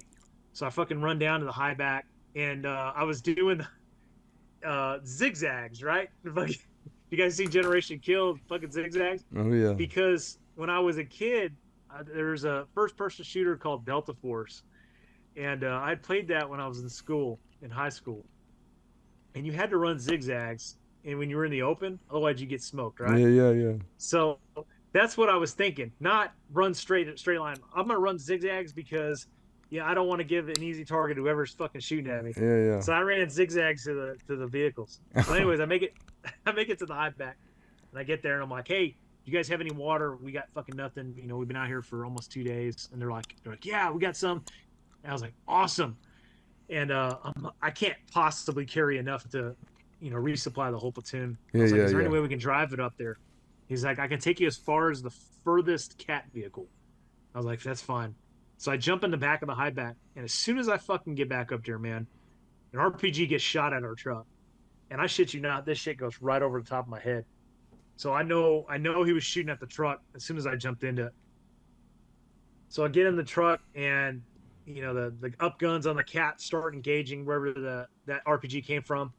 The high back flies up to the lead cat vehicle, gets out, and then I run back over to our guys. I was like, hey, give me fucking, however many Marines, get over here, get some water. So guys run over there, grab our fucking coup full of water, take it back. And that's where the picture that you'll probably put up during this Lance Corporal Perez, he's got like 3-4 bottles of water in his hand. That's what that picture's from. Okay. Yeah. So we get resupplied with water, and then maybe an hour or two later, they show up with fucking bandoliers of ammunition, and we're finally starting to get resupply. Right? Yeah. We're finally starting to get our company gunny shows up, fucking dropping off bandoliers of ammunition. So guys are getting, bandoliers. They're jamming their mags, with fucking stripper clips and stuff, and we're getting topped off. So we're out there for about the rest of the day, and the Army starts arriving, and they tell us like, hey, we're gonna pull out. Army's gonna take over the cemetery. Okay. So then we start bounding and bounding out, and the cat and Abrams are starting to cover us. And this is like, day 3. Yeah, day 3. So A lot longer than you thought you were going to be out there on that react yeah, mission, huh? three fucking days when we stepped off on a quick reactionary force mission, right? Yep. Goes So to show you, man. Never know what to expect. That's for sure. yeah, I know that we had. There's times in my career I thought I was going to be gone for a few minutes, and same thing, or like sitting on EOD, on an IED, and maybe EOD couldn't get to you in the early days for 6, 8, 10, 12 hours, 20 hours, and you're ass in the wind for that long, thinking you were going on a 2-hour patrol. Happens though, for sure. All right, so moving past the cemetery battle, what do you got? well, just I gotta to close out this cemetery. Oh, my bad. Go ahead. Like, we're bounding back. We get past Cat. We're kind of moving past where friendly lines are, and we pass by that dude that was hit by the 50 cal off the track. Yeah. And I'm like, finally, I'm close enough because we're moving in a staggered column down the road that we initially were set up on. Mm-hmm. Coming up to him, and I saw as we're moving up, I see dogs eating this dude. Oh no! So I was like, "Fuck, man, that's insane." So we get closer, dogs run off, we start passing them, and I was curious, what did this dude have in his hands? Because remember, he had something in his hands. Yeah. Fucking pair of sunglasses. Oh no! That's what he was holding. So. Whatever, it is what it is. So, and that doesn't mean he was a good person, but it just means that it wasn't a detonator or a weapon. So, and again, every effort was made to talk to this dude, stop him, but it kept coming. But I just thought that was crazy that this dude he just kept fucking coming and lost his life over it. But what that 50 caliber did to that dude's body is just unreal. 50 cal and 50 meters is damage big time. Yeah.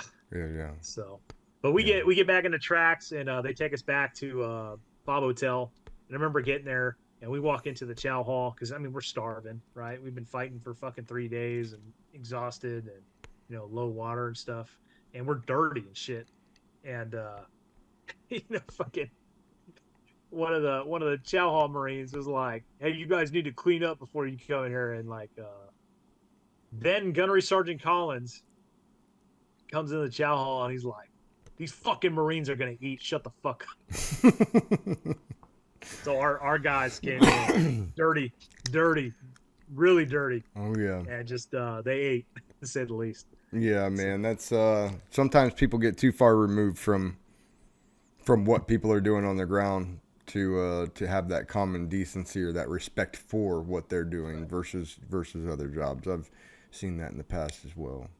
It's unfortunate, really it is, because you guys are damn near starving, haven't had shit. You've been in an op for 3 days, longer than you thought you were going to be in. People have died, people have gotten hurt, platoon commander's gone, and all you're trying to do is get some chow so you can go clean up a little bit and get some sleep and try to wash that day off. Right. And then you have the dickheads. Starch press camis and fun stuff there. Now, I'm assuming the lieutenant didn't come back. You said it blinded him. Was that like a permanent thing? Yeah, no. So he got medevac for good. His deployment was done. So our platoon essentially was, and I didn't even know this until I do my own show on my YouTube channel called Interview with Warfighters, and I was talking to one of the guys that was in that platoon with me, Zane Fisher. And he told me, and it reminded me that our platoon after that fight was essentially combat ineffective. We had one guy, 2 radio operators that were hit by snipers. We had dudes. Our platoon commander was medevac. We had dudes that were wounded from shrapnel and stuff. So it's essentially, we were beaten and bashed. But we fought, we hooked and jabbed, man. So it came time that the whole Battle of Najaf would last about a month long. Okay. And after that initial fight in the cemetery, several raids were conducted. Bravo Company would be tasked with a raid, but our platoon was so battered from that initial 3 days of fighting that we actually they put us at the governor building, and the rest of Bravo went and launched a raid in Kufa. Okay. Just fucked up this major staging area for the Mahdi Army. And the other companies launched their own respective raids. And then it was going to culminate with, once the Army got down there, the rest of the Marine Expeditionary Unit was hooking and jabbing. It got to the point where we had Al Sadr and the whole Mahdi army at the freaking mosque, and we had them completely surrounded. And we were going to launch a final raid to rid the world of the Mahdi militia, right? And we were training these Iraqi special forces. We're going to do the actual inserting into the mosque Mm-hmm. so that we wouldn't piss off the populace, right? Mm-hmm. They were the ones that going to step foot in their sacred religious site. Mm-hmm. But we were going to ramrod through enemy defenses, occupy the surrounding buildings, cordon it off, and then the Iraqi special forces were going to make entry into the mosque. That was the final mission. So we're literally geared up, ready to step. Guys are putting fucking face paint on. And one of my buddy did like the Ultimate Warrior with the face paint, and I've got face paint on, and we were all set. I mean, we were just gonna launch this gauntlet assault, and we literally were at our staging areas on the outskirts of the cemetery, ready to roll, ready to step on this thing, and this major head honcho, I think it's Sistani, Ayatollah Sistani or something like that, came back, and he was getting some medical treatment in the UK, and he brokered a deal between Sadr, the Iraqi government, and all this other stuff, that the Mahdi militiamen would be allowed, the remaining Mahdi militiamen would be allowed to leave the fucking mosque as long as they left all their weapons and gear and all that stuff. Mm-hmm. So I mean, did they do it? Did they leave their stuff? Yeah. So. Okay. We had them surrounded. They essentially surrendered, but per the deal, they were allowed to leave. So they came out, and all their weapons and gear and equipment and stuff was confiscated by us. Nice. That was the culmination of that battle.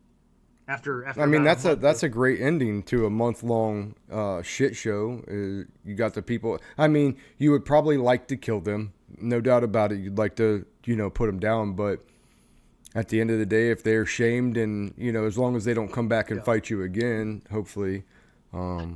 So the reality is, as much as I would love to have just annihilated them, and trust me, we all wanted to do that, no question. There's no question in my mind that we would have lost Marines launching that final assault. Yep. No question. I know what the scheme and maneuver was. Like, literally, we were going to roll right up to the edge of the fucking mosque.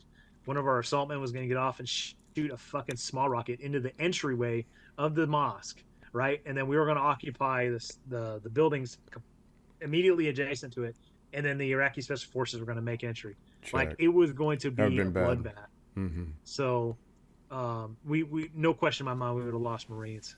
And I think about it now, as much as I would have loved to just wipe them off the face of the planet, none of our guys' lives were worth fucking them. So for an exclamation point, because you'd already fucked them up, right?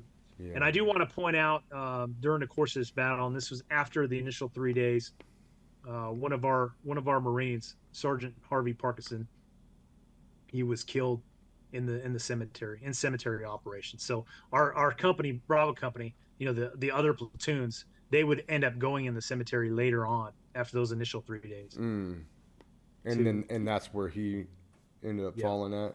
And did he fall to small arms or mortars or? He was for OIF 2, he was the assault section leader. In OIF 1, he was the mortar section leader. He was a mortarman, but they had moved him over to assault to be the section leader, and he was killed by an enemy mortar. Okay. And he was one of those guys. He was one of those sergeants that was, guy that I looked at in OIF 1. It's like, hey, this guy's fucking squared away. He's an amazing Marine. Yeah. So. Yeah, unfortunate. Yeah. Check. Well, damn, dude, that's packed in right there. That's packed in for sure.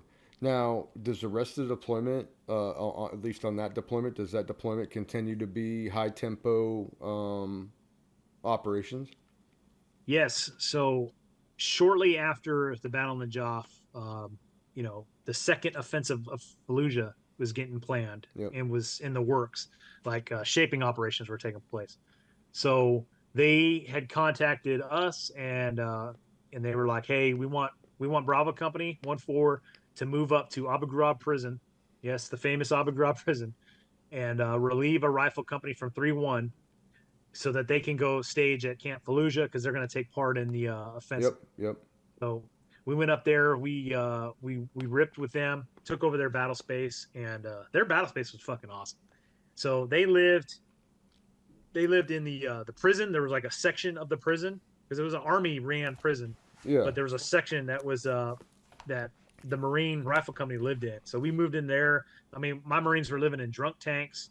It was awesome. It was a great spot. And all around the prison were these big, giant guard towers. Mm. So we get there, and the area around the prison, I think it was Nassawasalam or something like that. It was hot. It was hot, and there was a significant IED threat up there, which we weren't really dealing with in Najaf. So like all of our vehicles, our Humvees, were like fucking, they had these like L-shaped iron doors. Like we didn't have these like luxury space shuttle fucking Oh yeah. Humvees. Yeah, yeah. Those first So- couple generations were rough. Yeah. So when we first got there, I don't know if it was the army or whoever, but they were like, "Hey, you guys need better vehicles for this AO. Like IEDs are a thing here." So we went up to what's that big air base in Iraq? Al Qaim? Al Assad, I think. Al maybe? Assad? I think it was Al Assad. We go up there, we get a bunch of gun trucks from the army, fully equipped, fucking 50 cals, marks, 240s, the whole 9 yards. So we drive these suckers back down to Abu Ghraib prison so that we could operate with them. And then all of our other vehicles that we're using, they gave us these like Kevlar blankets. So Yep. like we're cutting these things up, and we're like 550 cord and 100-mile-an-hour tape, like rigging these things look like the Beverly Hillbillies trucks, right? Yeah. But here's the catch-22 to this, right? So there was an Army MP unit that operated out of the prison, and they would like patrol into the city, and they would get hit all the time. When we rolled out, they weren't fucking with us, Right. and it was, I believe, because they saw our Beverly Hillbilly trucks, and they knew like these are Marines, Yep. and it just B, like even though we had lesser equipped vehicles and stuff, like they just knew we would turn and fight. Like You the gonna Army, bring the sauce to them. Yeah. right? The Army SOP at that time was like, hey, get out of the kill zone and then break contact. Yeah. Our SOP was like, hey, fight through the kill zone and then close with the enemy and destroy them by fire and maneuver. That's right. So we get up to Abu Ghraib prison, and then Abu Ghraib prison for us was like the ideal infantry operation. Like we had a briefing room. We were running missions every day. We were doing raids. We'd go out and do foot patrols through the city. Hell yeah. Our CO is like, hey, we're going to be fucking active. The Fallujah offensive kicked off. Like Abu Ghraib prison was so close to where Fallujah was that you could hear the LAV 25 millimeter guns shooting. And you could hear Artie blowing the fuck out of that place. Yeah. So, yeah. And did you guys potentially have squirters from Fallujah come down to you? Possibly. Yeah. I mean, I just wonder if your tempo picked up as that offensive started up there. we would get mortared every single day at around lunchtime, and there was like holding cells, like caged holding cells for EPWs, like out in the open, and like their own guys would get blown up by insurgent mortars. Yeah, they didn't care about every that. Every day, like small arms fire would fire on the prison. When the prison was pretty cool because when that happened, like they'd have this like World War II air raid siren go off.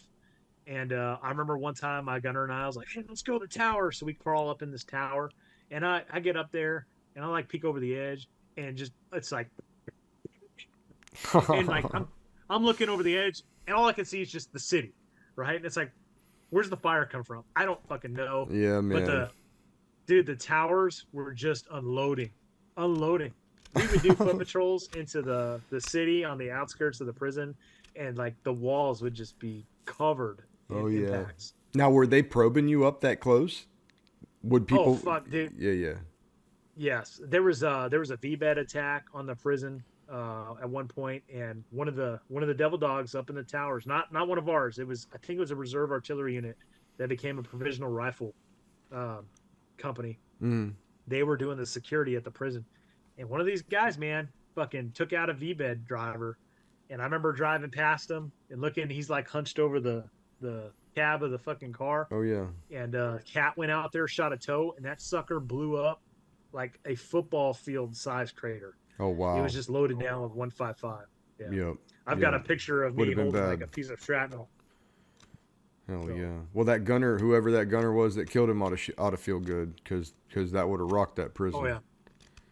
Yeah.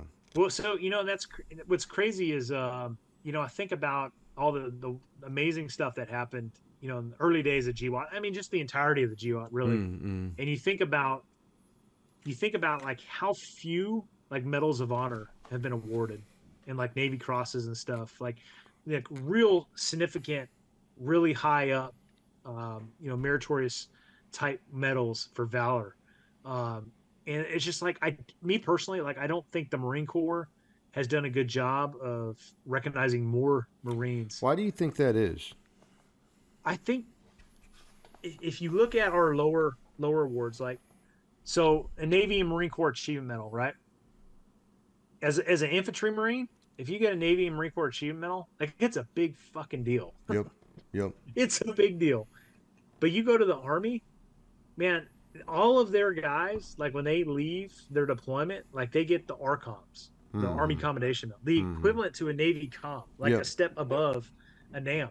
Yep. And I think the Army kind of overdoes it, and we significantly underdo it. What's discouraging about it is if you go to West Coast, East Coast, doesn't matter. You go to ITB, Infantry Training Battalion on East or West, doesn't matter, or any of the Advanced Infantry Training Battalion schools, it's covered with Medals of Honor citations Right. and the pictures, and 90% of them are PFCs and Lance Corporals. Okay. Right. Now, I don't want to sound, like a squeaky wheel or like shame on you, Marine Corps, but I think it is a thing. I think that command 100%. structures should beat their chest at Lance Corporals getting NAMs and comms and beat their chest at Silver Stars and Bronze Stars for their sergeants if they indeed, earned them. What I think is there's a criteria for an award, and if the Marine, regardless of his rank, meets the criteria for that award, that should be it. Yes, he met it. Boom. Did he meet the next one up? Nope. Okay, this is the one. And you award it, and you do that with honor, and you honor those people. They're going to live with those bad days for the rest of their life, because when you get a NAM, a COM, a Bronze Star, a Silver Star, it wasn't because the day was great. It wasn't because it was gravy. It was because it was arguably probably one of the worst days of those guys' lives, which again is why we should psychologically reward so they don't struggle so bad in the reality of what they did, right? Instead, what we do seemingly is we try to make sure we diminish it to the lowest common award that they could actually get. And a lot of times the criteria doesn't seem to be the founding doctrine of which they make those decisions. That's what it seems like. And then the older I got in the Marine Corps, it seemed like when you obtain that E6 and above rank, you would have those exit awards and you would get those make your career awards. And so, it's difficult because I don't know. I've never been on a panel. I've never read an award, summary of action outside of my own. And I've written Marines for rewards that didn't end up getting them, that I know were NAM worthy for what I wrote them. Right. So it's like, some of those things I agree with you on. I think the Army's probably a little bit loose. Also, same experience from what I've seen with the Army, but a little bit loose. But I do feel like Marines want to guard that gate and guard that castle for some reason, especially when it's younger junior Marines that are put up for it. And it's like, those are the fucking Marines doing the work. What do you mean, gunny with a Bronze Star coming out of this deployment? Tell me how you got in that position to get that. It doesn't make sense because in a regular Marine outfit, you shouldn't be doing those things that you are said to be doing. Like, where was the PFCs when this happened, and the Lance Corporals and the sergeants? And that's another peculiar thing, or not peculiar, but interesting thing about the GWAT as a whole is that it was very much a platoon squad team fight. It was not very much a platoon company a battalion fight. It was very much not that. Maybe for you guys in that initial invasion, that initial push, but from there on out, it became that decentralized fight against insurgency of the same size or close to a same size enemy to friendly element.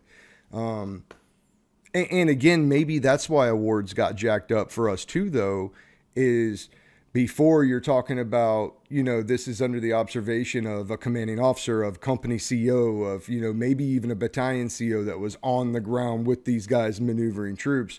And now it's, you might have a corporal and you're taking his word. And if he didn't write it right, or if he didn't say the right things, or craft his statement the right way, maybe it didn't, you know what I mean? So maybe that has a little bit to do with the GWAT experience as well. I'm not sure.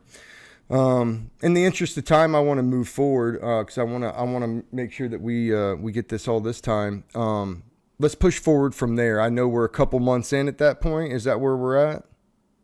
Yeah. I mean, that was like the first month in Iraq. Yeah. So Abu Ghraib is like a month in, month and a half in. It's probably two or three. 2 or 3 months in. Okay. Yeah, I remember it was getting cold, so. But September, October, Battle of Najaf was November, in August. Yeah, so like 4 months into the deployment. And does your deployment continue to go along those lines that you just kind of laid out, from raiding to security patrols out of Abu Ghraib and such? Yeah, so like we went up there, like I said, for the Second Fallujah offensive while that was taking place, because we took over 3-1's a rifle company at 3-1's battle space. So we took over their battle space as soon as the Fallujah offensive was done and like things were calming down. That rifle company came back, and then we moved back down to like Fob Hotel. I remember we did some time in I think Kufa, Kufa or one of the other surrounding areas. And after that, it was just kind of like easy sailing. Yeah. Fallujah had been tamed, Najaf had been tamed. It really, honestly, to me at the time, it seemed like the fucking war was almost won. And I think a lot of people can get that sentiment, especially, and you're talking about what year are we talking about? 04? Yeah, it had to be 04, 05. Yeah. 4 for Phantom Fury. Saddam was captured in between my first and second deployment. We go back, we fucking destroy the Mahdi army and Najaf. Marines and army units destroy, all the little Al Qaeda wannabes up in Fallujah. We just crushed the enemy. So I mean, from our perspective, like, how much longer is this thing going to go on? Like, right. The army. So. Right. So that was pretty much to kind of wrap up that deployment, because after Abu Ghraib, it was kind of easy sailing for us. Check. We did lose one Marine at Abu Ghraib prison. Unfortunately, that was a self-inflicted wound. Very familiar. And I'm gonna talk about it just because it needs to be talked about. Sure. People need to recognize, as young, what were we, 20, 21-year-old Marines, everybody saw the signs with him. Everybody saw it. I remember one of my best friends, Adam Swarzy, great guy. He would end up actually becoming a Navy SEAL. Right on. Shout out. He was an assaultman, and I remember him saying to me, like a day or two before it happened, like, "Hey, fucking, something's going on with Maher. Like, it don't look good. I don't know." But nobody at our age, especially back then, thought that anybody would kill themselves. Yeah. Like, nobody would. Like, who would do that? Why would anybody do that? Yeah. So. Now, was there something different that he experienced, or heavier that he experienced through that time, or was it just a resiliency issue, or? I don't know, man. Like something at home. I know I lost a guy to Maybe. self-inflicted, gunshot wound to himself in 2010, and it was one of them situations where we got spar war internet at the wrong time. Somebody that has been doing constant combat operations and trained blows with the enemy, and then all of a sudden gets to see like a fiance or a wife doing something unsatisfactory, and then boom, them dudes can snap. But this one sounded like that was kind of like a snap. This one you're talking about sounded like there was like people could tell something was going on with him. Yeah, I mean, he was not married, single Marine. I don't know, man. I just I know the signs were there. It's just nobody thought it was going to happen. We were actually supposed to go out and set up an ambush that night. The Army MPs kept getting ambushed every time they'd go out. So our CO came up with an idea or a mission that we would go out, we would set up an ambush, Army would roll out, and we were going to be an L-shaped ambush, and we were just going to wait for the insurgents. Yeah. ambush the ambushers. Yeah, And absolutely. we geared up. We actually put, I think we put face paint on, or we were about to, I can't remember, but we were going to go to the chow hall, eat, come back, stage, and then get ready to launch. And we're like, hey Maher, you want to go to the chow hall with us? He's like, no man, he's like, I'm gonna hang back. We're like, okay. So we all went to chow, and then we come back, and it's like fucking dudes are running around, like, what the fuck's going on? Did he And shoot himself? yeah, Yeah. so yeah, Yeah, man. You know, suicide's tough, man. I talk about it a lot. I hate it. I've lost more guys out than I have in combat. And, you know, we all have to do our best, but sometimes people need to understand that if a person decides that that's what they're going to do, if they don't want you to stop them, you are not going to stop them. They're going to do what they're going to do. Just like this guy, case in point. You say, hey, man, hey, let's go to the chow hall. Let's get some grub. You know, we got this mission coming up. And it's like, no, I'm good. I'm straight. Thanks. And so if you say that, it's like, okay, well, you know, he doesn't want to eat. He's straight, you know, whatever. And then you come back and find that. Yeah, man. And a lot of times, I don't know. I'm always baffled by it because I don't understand it. I can't make it right in my head of why somebody would believe that was their only option, you know, especially a service member that's got those foundational building blocks of you know, resilience and tenacity and that warfighter culture. I don't get it. But hey, I mean, I think the big takeaway is if you ever have somebody that's worried about one of your compatriots and one of your Marines, one of your, you know, soldiers, and they bring that up, hey, he's off, leadership should look into that, even if it's like, hey, let's keep him straight by the hip. Not, he didn't have an option. Let's figure it out for him. But again, you can do everything you want to try to stop somebody from doing that. But if they want to do that, they're, you know, that's going to happen. We should just try to do the best we can to, you know, to figure that out before it happens. I think the Marine Corps is leaps and bounds ahead of where it was back then in terms of dealing with this type of issue. It's still an issue, obviously, but compared to the mindset back then, it's like there was no there was no training. No. Or like, well, there wasn't no even sympathy for it. Yeah, right. Yeah. So totally agree. So that's going to kind of wrap your OIF 2 deployment. Yep. So we after that, again, we moved back down south. It was kind of calm from there. We retrograded back, and we flew back, and then you know, the homecoming this time wasn't like it was coming back from OIF 1. It was just no red carpet. Hey, yeah, it was like business as normal, and you know, it was almost a repeat of like how things were. Like went on post deployment leave, and by this time it's just like, hey, now I've came back from my second deployment. You know, now I have to make the decision. I think I have a little over 1 year left in the Marine Corps. Like, hey, what am I gonna do? Yeah. Because now the Marine Corps is in full swing of like rotations for units to Iraq. Yeah. So 1-4 at this time, after post deployment leave and everything, it was like I think a Westpac was on the horizon. So 1-4 was going to go on a Westpac, and for me it was like, you know, do I want to go on a Westpac, like, you know, or do I want to go to another unit, go back to Iraq? Like, what are we doing? Yeah. But now we're back in the States. You know, I'm fucking 21 years old.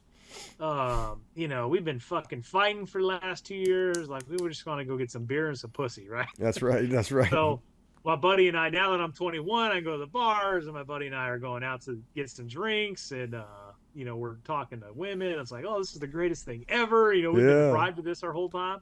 I meet my wife at a bar, a country bar, like one of 2 country bars in Southern California. So she's a freaking 10, and you know, super cocky. Just got back from my second combat tour, you know, and yeah, pretty much, dude, pretty much. Yes. And you know, and I'm talking to her, and you know, they're telling us like, hey, 1-4 is going to go on a Westpac, but in order for me to go on this Westpac, I have to extend my contract. Yep. So I just met this beautiful blonde, Southern California. She's actually from North Dakota, but she was in Southern California when she went to college down there. So I was like, the best of both worlds, right? Midwest personality, but that Southern California beach blonde beauty look, right? So yes. I was like, oh my God, dude. I found her, right? This is her. So I'm like, if I go on this Westpac, is this woman get away from me? I just met Right. her. Right. So I had a tough decision to make. Like, am I going to stay in? And am I going to get out and like, see what happens with this freaking amazing 10 I just met? Um, so I made the conscious decision, man. I was like, dude, my whole life I wanted to join the Marine Corps, go to war. Well, I fucking went to war twice in my first enlistment in the Yeah, Marine Corps. yeah. Most people But got to like, wait a career for that. yeah. Yeah. So I'm like, well, I guess I you know, got that bucket list item done. Yeah, I yeah. was like, I guess I'll get out and go to college because if I don't go to college now, I'm never gonna do it. I'm not. I know my personality. The older I get, the less likely I'm gonna do it. So Yeah, I'm like, yeah. I'm just gonna use the GI Bill. Plus, you got to remember, like, 1-4 is going on Westpac. They're not going back to Iraq. The mindset at that time was, dude, the war's wrapping up. Yeah, Like, yeah. it's gonna be over soon. Afghanistan was like done. Like Yep. there was no talk of Afghanistan. Yep. We defeated the Taliban. It was over pretty much. Um, so I'm like, oh fuck, I guess I had a good run. I'll leave. So I told my command, I was like, no, I'm not going to extend. I'm not going to reenlist. I'm going to get out. So one of our sergeants was like, well, we're going to send you over to 11th Marines, and you're going to go into the admin building over there to get some real world skills before you go into the civilian world. So they sent a bunch of us grunts over there to try to stick us in an admin shop to do admin work. Dude, it didn't work, man. Dude, we were shooting the rubber bands at each other. Oh yeah. doing stupid infantry shit, right? Plus, we were integrating with female Marines for the first time. Never dealt with them. Not good. I know this sounds like a foreign concept to people. I never worked with a female Marine ever in my Marine Corps career until I got over to the Marines. So, anyways, they end up pulling me out of the admin shop, right? I wasn't a good fit for there. They make me the training NCO and the SACO. So the substance abuse control officer, handle the piss test. But it got me out of the admin shop. I was in the regimental headquarters battery, 11th Marines office. They gave me my own office. It was amazing. That's awesome. I really, all I did was lift weights and work on McMat. That's awesome. Yeah, that's a good little. What do they call that? TAD? Were you a TAD to that? FAP. Oh, you were FAP'd. Okay. Yeah, I was FAP'd out to over there. Well, I mean, actually, it was just the inter-unit transfer because they had to get me out of 1-4 so that they could open up that boat space to replace me with a new guy from SOI. Yeah. So that's how it works. Like, as long as you're there in that unit, you're taking up a boat space, right? So they have to get rid of you in order to replace you. Yep, that's right. All of us guys that went over there, we weren't extending, we weren't reenlisting, so they sent us over there to get these real world skills. So I went over there. I finished out the rest of my time and the unactive duty there. And my wife, who's just my girlfriend at the time, had told me that she would move to Texas with me if I left, active duty and got out. Well, that's a pretty good incentive. Yeah, dude, and that was out without any talk of marriage or anything. So when she told me that, dude, I slapped the ring on that finger and moved back to Texas. So hell yeah, that's how I finished out my active duty time. Now, when you transitioned out of active duty, how did that go? We went through. Like, obviously you're back, but yeah, well, my intent was like I was gonna move back to Texas and get work as like an armed security guard and go to school. Yeah. To get a degree. So that was my thinking. I get back to Texas, and I'm literally like starting to miss the Marine Corps almost instantly. Yeah. Right. And I start putting together a shadow box of like all my Marine Corps shit. And I remember sitting there looking at my stuff, and I'm like, if there was only some way I could still be part of the Marine Corps. And I kid you not, that very moment, my phone rings. And I pick it up, unknown number, and I'm like, hello. And they're like, hey, Devil Dog, is this fucking, Sergeant Downing? I left active duty as a sergeant. And I was like, it is Gunnery Sergeant. He's like, it's Gunnery Sergeant so-and-so, fucking prior service recruiter at the Joint Reserve Base Fort Worth. He's like, I bet you're missing that camaraderie and that esprit de corps. And I was like, I am, Gunny. He goes, yes, I am. He goes, well, have you thought about the reserves? And I was like, well, no, there's no infantry units close by me. He's like, well, what about a lap move into something? And I was like, with all due respect, Gunny, I'm like, if I'm gonna go back in the Marine Corps, I'm gonna do infantry shit. Yeah, It's like yeah. I did non-infantry shit for my last like 6 months to a year in the Marine Corps. I was like, I hated it. I was like, it was all right, but if I'm gonna do this, I need to go back in infantry. He was like, well, there's a rifle company, a Marine Reserve rifle company in Bossier City, Louisiana. It's about 4 hours from where you live. He's like, if you want, you can come down here. I can drive you out there and you see them training. They're drilling on such date. Yeah, yeah. And he's like, how soon can I get you in here to talk to you? I was like, I'll fucking be there tomorrow. I go down there. I talk to Private Recruiter. Fast forward a little bit, he drives me out to the unit. And as an active duty Marine, you always have preconceived notion about reservists, right? Yep. You almost look at them as like second class citizens. So we get out there, and they were actually in the field, and they were doing a squad competition. Nice. So I get there, and these dudes are like crawling under barbed wire through the mud. They're going up cargo nets. They're doing all kinds of fucking moto shit, right? And I'm looking at them like, dude. I was like, the reserves ain't what I thought it was. I was like, these guys are hard, man. Mm-hmm. They're doing they're doing active duty shit. So I joined. Freaking first drill to Marine Corps Reserves. It's what you call an admin drill. You just sit around and do a bunch of annual training classes and Sure. get shots, medical. And I'm like, oh man, this is not what I thought it was. This isn't the barbed wire. Yeah, I stuck it out, dude. And then, for the sake of brevity, fast forward. I doing the reserve thing, go to college, working full time, armed security. My plan is completely unfolding. How I saw. Around 2010, we're told that the battalion is mobilizing to go to Afghanistan. So I'm like thinking, oh shit! Like, Yeah. I never thought that I was ever going to get to go to Afghanistan. Here, the opportunity is presenting itself. Yeah. I'm like, yep. Battalion's got a force protection mission. We're going to go down to Helmand Province and occupy different areas and do that. So I was like, fuck yes. Tell my wife. My wife was on board with it. And the thing about a reserve mobilization is, dude, when you're on active duty and you're doing your workup, it's like it's business as normal, right? You might still get the weekends off. Yeah, you're going to go to the field a lot more, but like you're at your home. Yeah. Living outside of work, all that normal life, right? Reserve workup, no, you mobilize, you'll fly somewhere. In this case, it was Camp Pendleton. Yep.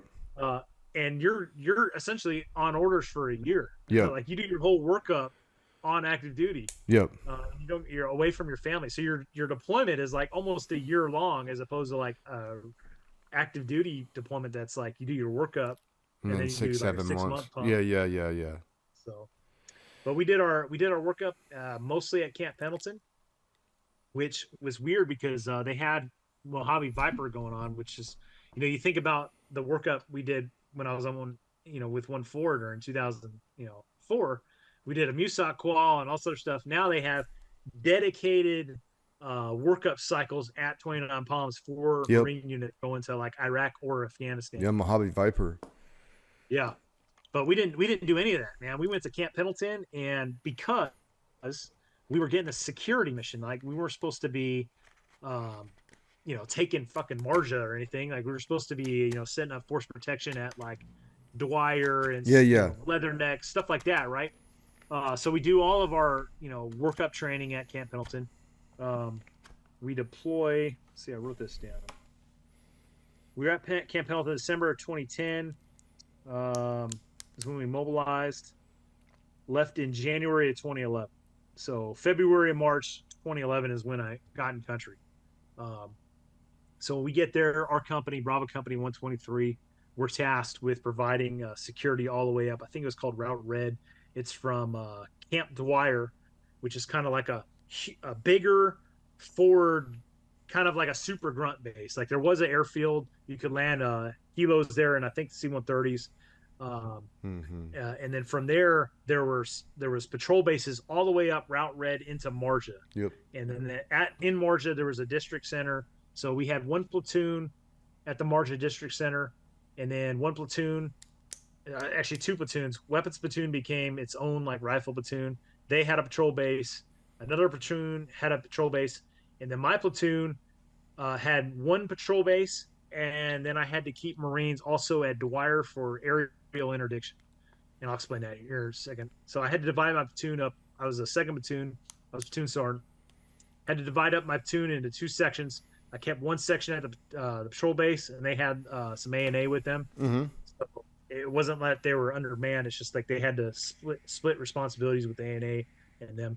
And then I had one section at Dwyer, and then every like 3 or 4 days out of the week, the section that was at Dwyer would do what's called aerial interdiction. And what that was is we'd go up in CH-53s and with Cobras, and they would have this British helicopter that had this like specialized ground penetrating radar, and they would kind of scan the area, and they would look for like certain things, right? Certain patterns that the Taliban would use to transport narcotics.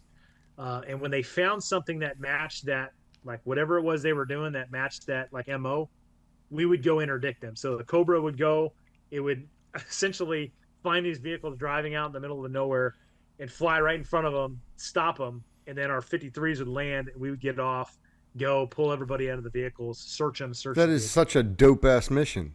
Oh, it's fucking awesome. Yeah. Right? So I'm like sitting there, I'm like, dude, my first 2 deployments were badass. I was like, but this is fucking cool, man. Yeah, that's cool. This is like some fucking badass like shit. And I would rotate the sections from the patrol base, so it's like everybody was like getting some, right? Yeah. And no, that's super cool. And then the other thing about that, so it was my platoon and headquarters platoon at Dwyer there. And so unfortunately I had to be close to the flagpole in terms of like company leadership. So kind of had to deal with that a little bit. Yeah. But with that being said, anytime that the call came out from a adjacent battalion that was running like a battalion wide operation and they needed more elements, our platoon would be tasked with going and linking up with them and supporting them. So like I got to work with, I think 3-9 and 2-8. And what that would entail is like we would run when they would need like a screen or something. Mm-hmm. We would run the screen. So we got to drive around, different areas, different parts of the AO, link up with these adjacent battalions, and I'd link up with their OPSO, and my platoon commander and I, we'd talk to the OPSO of that battalion, and they'd be like, yeah, this is where we need your boys, and we'd fucking go out there attached to whoever and run the mission. Yeah. And we did that. I think we did 3 major battalion wide operations like Hell that, yeah. working with other. And it was fun, man. It was a fun deployment. Yeah, that's good shit. Yeah, and the only downside, I mean, you can look at this as a perk too or a plus, and we never got engaged in any type of small arms fire. No, I think that's a great thing. I mean, you chased the dragon in those first 2 deployments. There's no reason to look at it as anything but good at that. Yeah. I feel bad though. I feel bad for like the junior Marines because I mean, dude, we were all over the place. We were all over Helmand, doing all this aerial interdiction. One of the missions we did, we were up in the air doing aerial interdictions, and they had intel for an HVT, so they diverted us, and like in the air, we like went after this HVT and landed on a compound, like fucking searched the compound. But that's badass, dude. That's a good. Yeah, we were the like only available unit that could get there in the quickest amount of time, right? So they diverted us, and it was badass, dude. I'm up in the cockpit with the pilots, and they're like, "Yeah, we're coming up. That's the hit," So I'm freaking giving dudes, hand and arm signals and trying to coordinate this raid like on the spot. It really was an awesome infantry mission, but unfortunately, like that young 03 that did that deployment, they did all this cool shit, but they don't get the fucking combat action ribbon. They did all these combat operations. Yeah. They don't get a combat action ribbon because the enemy never took a pop shot at them. Yeah. So.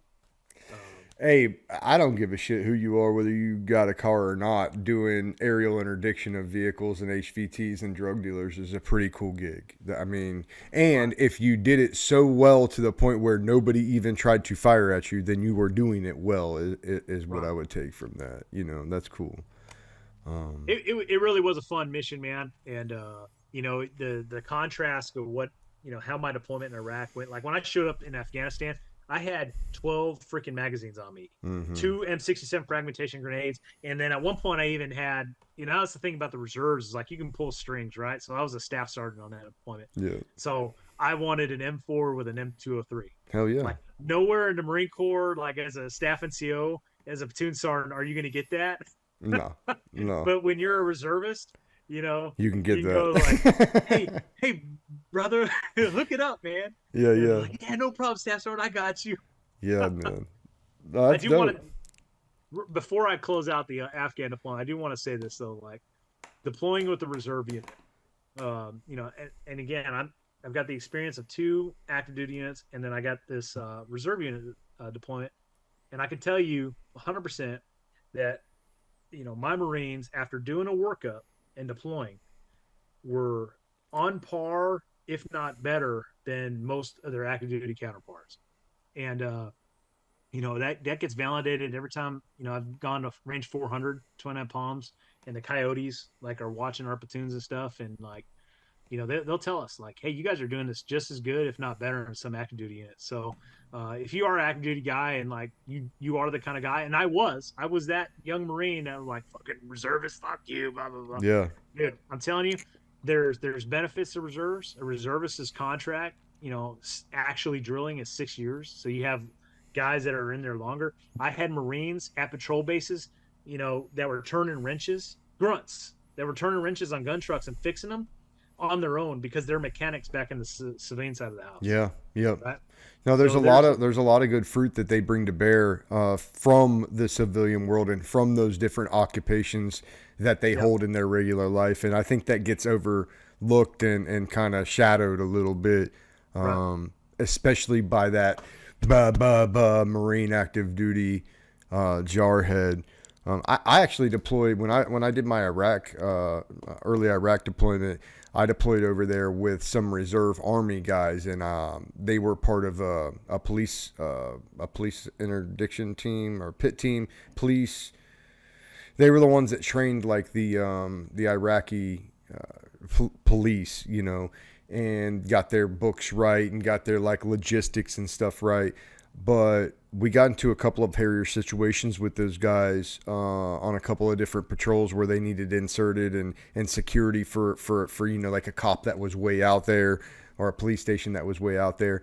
And those guys knew what the fuck they were doing too. Like, and they'd been there for a while before we even got there. We fell in, they were already there. You know what I mean? With the other Marines running their security, but they were good. Like, and I had that same, parochialism, like, well, we're going to fucking take these fucking reservists around all day long and they're going to get us fucking killed. Nope. It was quite the contrary. They were pretty good. So you get a lot to just knowing what I know now, you get a lot of NCOs that were like, just like me, right? They did their first 4 years in the Marine Corps. They get out as a corporal or a sergeant, and then they end up going into the Selective Marine Corps Reserve. And it's like they bring all that experience with them, the active duty experience, and then they teach their junior Marines, their reserve junior Marines, that those lessons learned, and that they bring that experience with them. So a lot of your NCOs and staff NCOs in the reserves are actually like seasoned dudes from active duty. They have active duty time. So that also strengthens the SMCR.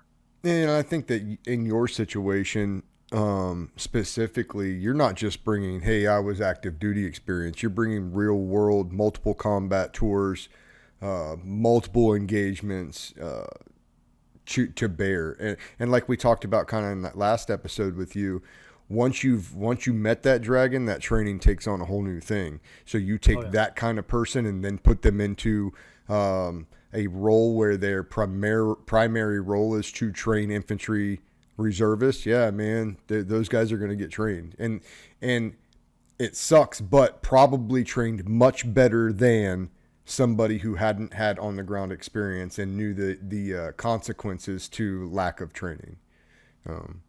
And I'm not saying that you had lack of training with 1-4. I'm just saying, kind of like what I said in the last episode for me. I'd been to Iraq. I didn't really, we hooked and jabbed a little bit, but it wasn't full on. But after I went into Marja and did that campaign, it was all training from there. You just didn't have enough time.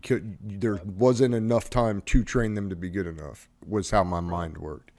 But you take that and you put that at an SOI, at an ITB, schoolhouse, or you put that in a reserve unit back home. Yeah, dude, that's exactly where that should be. and fostering those experiences. Well, right on. So you're sergeant major now. We kind of covered that in the last episode. From 2011, from after that deployment to Afghanistan till now, fill me in those gaps. Are you still just kind of moved up in that reserve capacity? Yep. Came back from Afghanistan. Now I got an Afghanistan combat deployment on my belt. I still was enjoying it. I picked up gunnery sergeant shortly after coming back from that deployment. Stuck around as the company gunny of that unit, and then as I, several years as a company gunny, I was getting close to being timed for being in zone for First Sergeant. So they sent me over to Alpha Company 123 down in Houston, to get some experience, because their First Sergeant had just either retired or left, checked out. So they sent me down there. So as a gunnery sergeant, I filled in as a company First Sergeant with another company in the same battalion. Yep. So I was getting some experience there, and then I got selected for First Sergeant. That's that year after being sitting in the seat as a First Sergeant, as a gunnery sergeant.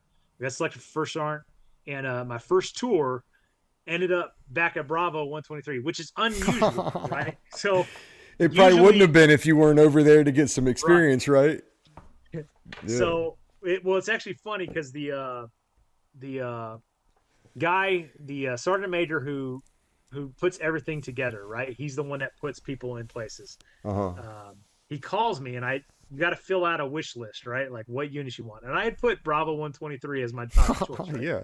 So he calls me, and it's the Career Affairs Reserve Sergeant Major.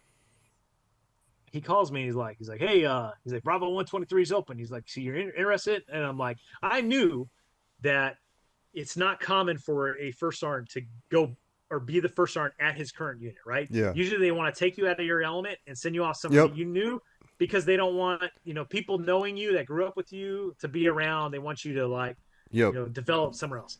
So he told me, he's like, hey, Bravo 123 is open. You want it? And I'm like, well, Sergeant Major, I'm like, yeah. I'm like, I never thought you guys would put me there, but absolutely. That's absolutely where I want. And he goes, wait a minute. He's like, is that where you're coming from?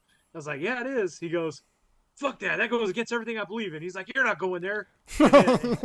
So he pretty much hangs up the phone with me. I get told via email that I'm going to go to an anti-tank training company in Broken Arrow, Oklahoma, which is still infantry. It's tow gunners, right? Okay. I'll explain that a little more here in a second. But a week or two passes, and I'm on the impression I'm going up there. He calls me back, and he's like, hey, I hate to do this. He's like, some shit fell through. He goes, but Bravo, we got to send you to Bravo 123. Sweet. I'm like, all right, sweet. So I go back, and I end up becoming the company First Sergeant in my, my old rifle company that I went to Afghanistan with. I was like, well, this is divine. That's dope. Yeah, that's super cool. I'm like, we're about to go back to Afghanistan, and I'm going to be a company First Sergeant. That will be the cherry on top of my career, right? So I'm there a year or so, and they tell us that one rifle company in the battalion is going to go back to Afghanistan for a security mission. And I said, fucking dude, the planets are aligning, dude. This is it. So we go to 29 Palms, and my company, Bravo Company, just whoops it on. We kill range 400. The Coyotes were super impressed. The whole battalion was amazed. The battalion commander came out, gave all the NCOs, the staff NCOs, the battalion coin, because we just whooped it on. And we're like, dude, we got this. We smoked range 400. We're the best company in the battalion. And then they come out and they're like, yeah, we're sending Alpha Company. I'm like, you got to be kidding. So I was crushed, right? Damn it. Like, this was the plan. This is like God's plan, right? Yeah. So anyways, I get a call after they make that announcement. I get a call a couple weeks later, and they're like, hey, the company First Sergeant that's at Alpha right now can't do it.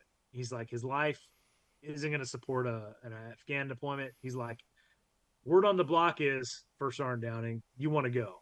And I'm like, I'd rather go with Bravo, but if that's how I'm going to get to Afghanistan as a company First Sergeant, I'll go. Yeah. We're like, okay. AT's coming up in a month or two. He's like, we'll make the switch. You'll go with Alpha Company to Afghanistan. I'm like, fuck yeah, let's do it. So coming up on AT, get a switch to go to Alpha Company, back to Alpha Company to go on this deployment to Afghanistan. They canked the deployment. Nope. U.S. forces are drawn down. No, nobody from the 123 is going to Afghanistan. Oh man, motherfucker. So I just finished out my time with 123. I also did some cool stuff. I got to go when I was still gunning. I got to go to the UK, do a not a left seat, right seat, an exchange program with the British Royal Marines. Yeah. How was that? That was phenomenal. Phenomenal training. British Royal Marines are they're no joke. Awesome dudes, hard guys. The training I did with them was it was tough. Did you drink with them? Man. Oh, they are fish. They are fucking professionals, bro. They are no joke. And I was fucking shithoused, and they got my ass up at fucking 06, and we went to the field, and they looked at me and they're like, "Mate, are you too intoxicated to check out a rifle?" And I said, "No, I'm good. Let's go." They give me a rifle, dude. We get on a bus and fucking we're all fucked up, and we went out there to the field, and they were doing it's called juniors and seniors. It's like their equivalent of like a squad leader course. It was 2 or 3 days of just nonstop missions. Yep. So they would give you a frago, you'd have to build a train model. The patrol leader would have to develop a 5-paragraph order. They'd give the brief, and then we immediately step off on the mission, do the mission, and before you stepped off, you had to destroy the train model. We'd come back. The second we got back, they'd drop another frago on a new leader, and you had to build the train model again, and then we just did that for like 72 hours. Yeah. It was insane. No sleep. So yeah, I've trained with a couple of those guys, and they always impressed me, always. Now, some of them were fucking crazy, just like, some Marines are crazy. Really fucking crazy. But they were awesome. I trained with them in FAST. I had them, we were over on a British Royal Air Force base in Cyprus, and I got to drink with them and train with them a little bit, and it was pretty dope. Pretty good dudes. No less than 3 bars in their home training center. Oh yeah. There was a bar for the officers. There was a bar for there was a bar for the officers and staff NCOs, a bar for the NCOs, and then like a junior Marine bar.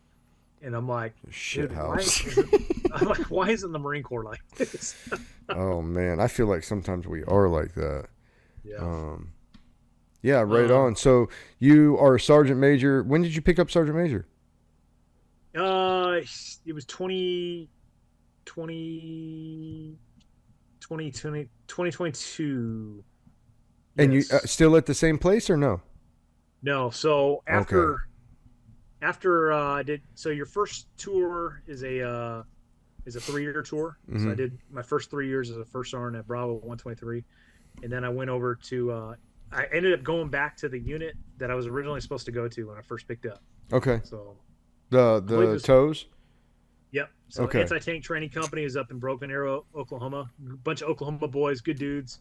And how this works, it's like all the tow gunners for the respective reserve infantry battalion and their like weapons companies, they all come and consolidate at Broken Arrow and do tow shit, right? They do tow specific training, and when those infantry battalions want their tow gunners, they ask for them, and then those guys fly and join up with that battalion and go to the field with them. Check. That makes sense. When they're not doing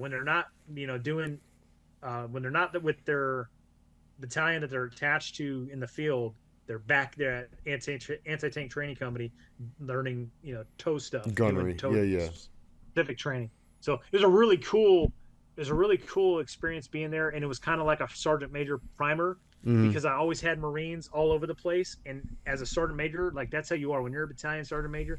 Like you got fucking battalions, or excuse me, you got companies or batteries, depending on who you're with, like in other states, right? They're not co-located with you. So you got to learn how to deal with that. So yeah, and you can even deploy like that now. I know 3-6 a number of years ago had one company.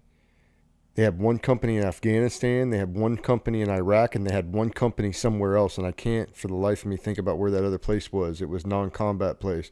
But so then that sergeant major and battalion commander are like dealing with, multiple countries. That's, multiple states, multiple countries, the logistics, and then just keeping up keeping your counts up with the personal equipment? That's pretty challenging, I would assume. Or do you just block it down like 3 different missions? So are you talking about when with the tow guys? I'm just saying, when you're a sergeant major, you're at that battalion okay. level, Sorry. and you have so many different pieces that, either in different states or different, theaters. I'm sure that becomes, difficult Yes. to task to track. It's a pain in the ass. Let Yeah, me yeah, tell you. So, yeah, yeah. I picked up. I think my actual promotion date was March of 22. It was in March 22. Might have been when I got frocked, but either way, I checked into an artillery. So that's one thing about the Marine Corps that's different than the other branches of service. When you become an 8999, which is the MOS for first sergeant and sergeant major, um, the Marine Corps expects you to be able to do first sergeant or sergeant major things at any unit. Mm-hmm, mm-hmm. So we're no longer 0331 machine gunner Brent or 0369 infantry unit leader Brent. It's fucking, you are 8999 first sergeant, sergeant major. Yep. And you can go do that job at any unit, right? Because you're doing first sergeant stuff or sergeant major stuff. You're not doing technical MOS stuff. Right. So I got moved to, when I picked up sergeant major, they sent me to 214. It's a HIMARS rocket artillery unit. Hell yeah. So I know jack shit about artillery. I've been a grunt my whole entire Marine Corps career. Yep. But now I'm the battalion sergeant major of a HIMARS rocket artillery unit. And we have rocket batteries, not all co-located in the same state. They're Yep. spread out. Yep. So HIMARS is like the hand of God when you're on the battlefield too. oh, I mean, It just shows up and busts that sound barrier and shit goes away. Yeah. And we're seeing that in Ukraine, the effectiveness of HIMARS. Now, like, everybody wants HIMARS. I used HIMARS in the push in 2010, and it did that. The munition did what it was supposed to do. There was some error in. You supposed, like, at the time our SOP was to use a 10-digit grid. Should be accurate within to a yard, and it was not accurate to within a yard. And so then after further research, it was definitely not used the 10-digit grid that was shot. It was they used the GRG map, which happened to be off by like 350 meters or so. So I tried to get it to hit this building where I had snipers just shot one of my saw gunners, it ends up hitting this building with collateral damage involved and such. So, but HIMARS in and of itself, I think you can fire them bitches from like 90 clicks out and hit within to a square meter. That's pretty dope. It's pretty impressive. And, I've been at my unit now almost 2 years, and I've seen a lot of the shoots and just some of the capabilities that they've had. They'll do what's called a high rain. Yeah. They'll drive their launchers up onto a C-130. The C-130 will fly to a firing area, right? The vehicle will drive off, go to its firing point, shoot its rockets, and then come back, load back up on the C-130 to take off. Wow. No, I didn't think that was what you're going to say. I know they have multiple angles, though, that you can fire that rocket from. Like, if you wanted to come horizontally into the building, you can call for it to come horizontally. If you want it to come up and come straight down through the roof, it can do that, too. It's an amazing weapon system. 100%. Even, and you know what? I just, I didn't really learn about it until recently. I was asked on a podcast I was on how much weight, how much explosive net weight there is, and it's not a lot in a HIMARS rocket. It's not a lot, but it's fucking devastating to whatever it hits. That's a fact. Well, right on, man. We're at 3 hours tonight, and we did 2.5 for that first episode, but we laid it down nicely, man. And I appreciate you being transparent and and getting into some of those memories, especially the cemetery there, and then in that first episode, kind of walking through that invasion, even though it was a little bit monotonous, and I'm sure even more so for you guys that were actually experiencing it. Mop 4 and then off, and then Mop 4 and then off, and coming up in the tracks, and if you guys haven't watched that last episode, go back and watch that last episode, and you can kind of get a feel for that generation kill style push all the way up to Baghdad, and then finish it off here with some OIF 2 and then OEF coming in, which is super dope. But Brent, I greatly appreciate you taking the time. I look forward to picking your brain in the future, and definitely watching some more of those shows. And the content that you have coming out. Brent0331, that's a handle on social medias, and then you also have the pretty successful YouTube channel where you go over, if you want to just plug that real quick for me, you go over gear reviews and interviews and different things. If you were to shout out to my crowd and just give them your elevator pitch, you hit them with it. Yeah, I mean, you guys can check. The whole reason I started that YouTube channel is essentially to provide small unit tactics and just the stuff I learned in combat to be able to reach out to young Marines or even soldiers so those lessons aren't lost, right? Absolutely. So that's mainly what I focus on: small unit tactics and infantry related content. And I absolutely do gear reviews and interview young warfighters like you're doing. If I can just say one last thing, is the 20-year anniversary of the Battle of Najaf is coming up. I kind of took the reins on planning the reunion. So all of those guys are gathering at Camp Horno this August. And we're going to do a memorial hike up to the memorial that overlooks Camp Horno. There's some crosses up there to honor our fallen. And then after that, we're going to, go to a venue and drink some beer and have a good time and reminisce. But since sounds great. I'm organizing that. There's a reunion company out there or organization called Legacy Military Unions. And, if anybody wants to donate to not just our reunion, but they're going to be doing other units reunions in the future, they're an excellent, outstanding organization. Legacy Military Unions. Legacy Military Unions? Yeah, I'll shoot you the address. Yeah, shoot me the stuff so I can put it up in the bio so guys can check that out. Hey, reunions are a big thing. Whether you're fresh in, fresh out, been out for a while, getting with guys that you did work with, there's something that it does for you that's nothing but a net positive.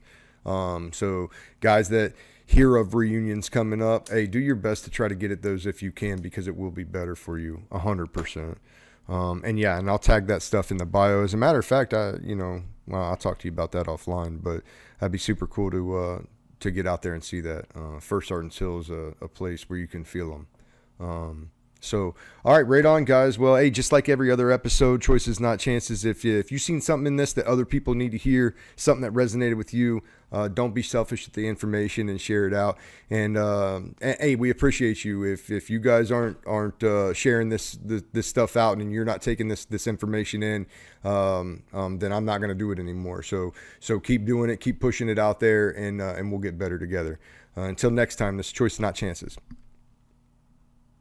Not too far. You're marking a building. Hit him. Yeah, that's good. That's a good shot. That's money.